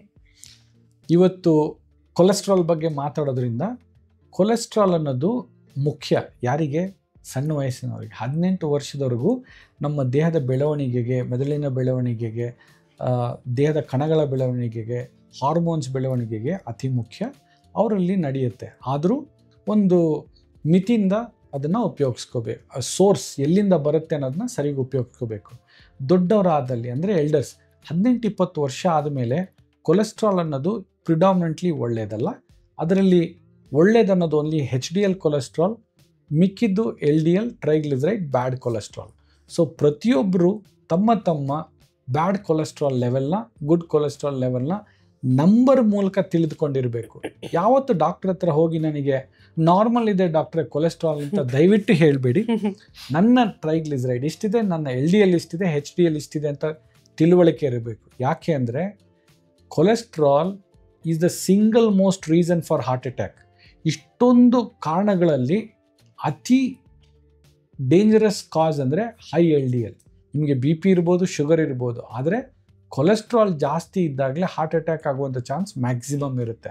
ಸೊ ಅದೊಂದರ ಮೇಲೆ ಫೋಕಸ್ ಮಾಡಿ ಆ ನಂಬರ್ಗಳನ್ನ ತಿಳ್ಕೊಂಡ್ರೆ ತಮಗೆ ಆಗುವಂಥ ಮುಂದಿನ ಹಾರ್ಟ್ ಅಟ್ಯಾಕ್, ಪ್ಯಾರಾಲಿಸಿಸನ್ನು ತಡೆಯೋ ಶಕ್ತಿ ನಿಮ್ಮ ಕೈಯಲ್ಲೇ ಇರುತ್ತೆ.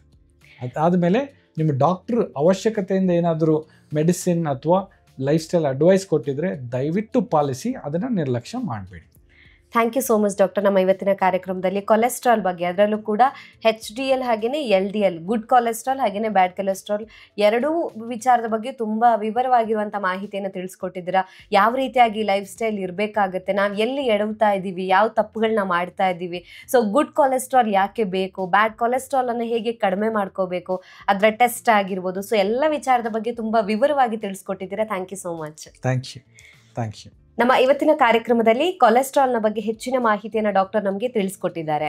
ಆರೋಗ್ಯಕ್ಕೆ ಸಂಬಂಧಿಸಿದಂಥ ಹೆಚ್ಚಿನ ವಿಡಿಯೋಗಳನ್ನು ನಮ್ಮ ವಿಜಯ ಕರ್ನಾಟಕ ಹೆಲ್ತ್ ಪೇಜ್ನಲ್ಲಿ ನೀವು ನೋಡಬಹುದು.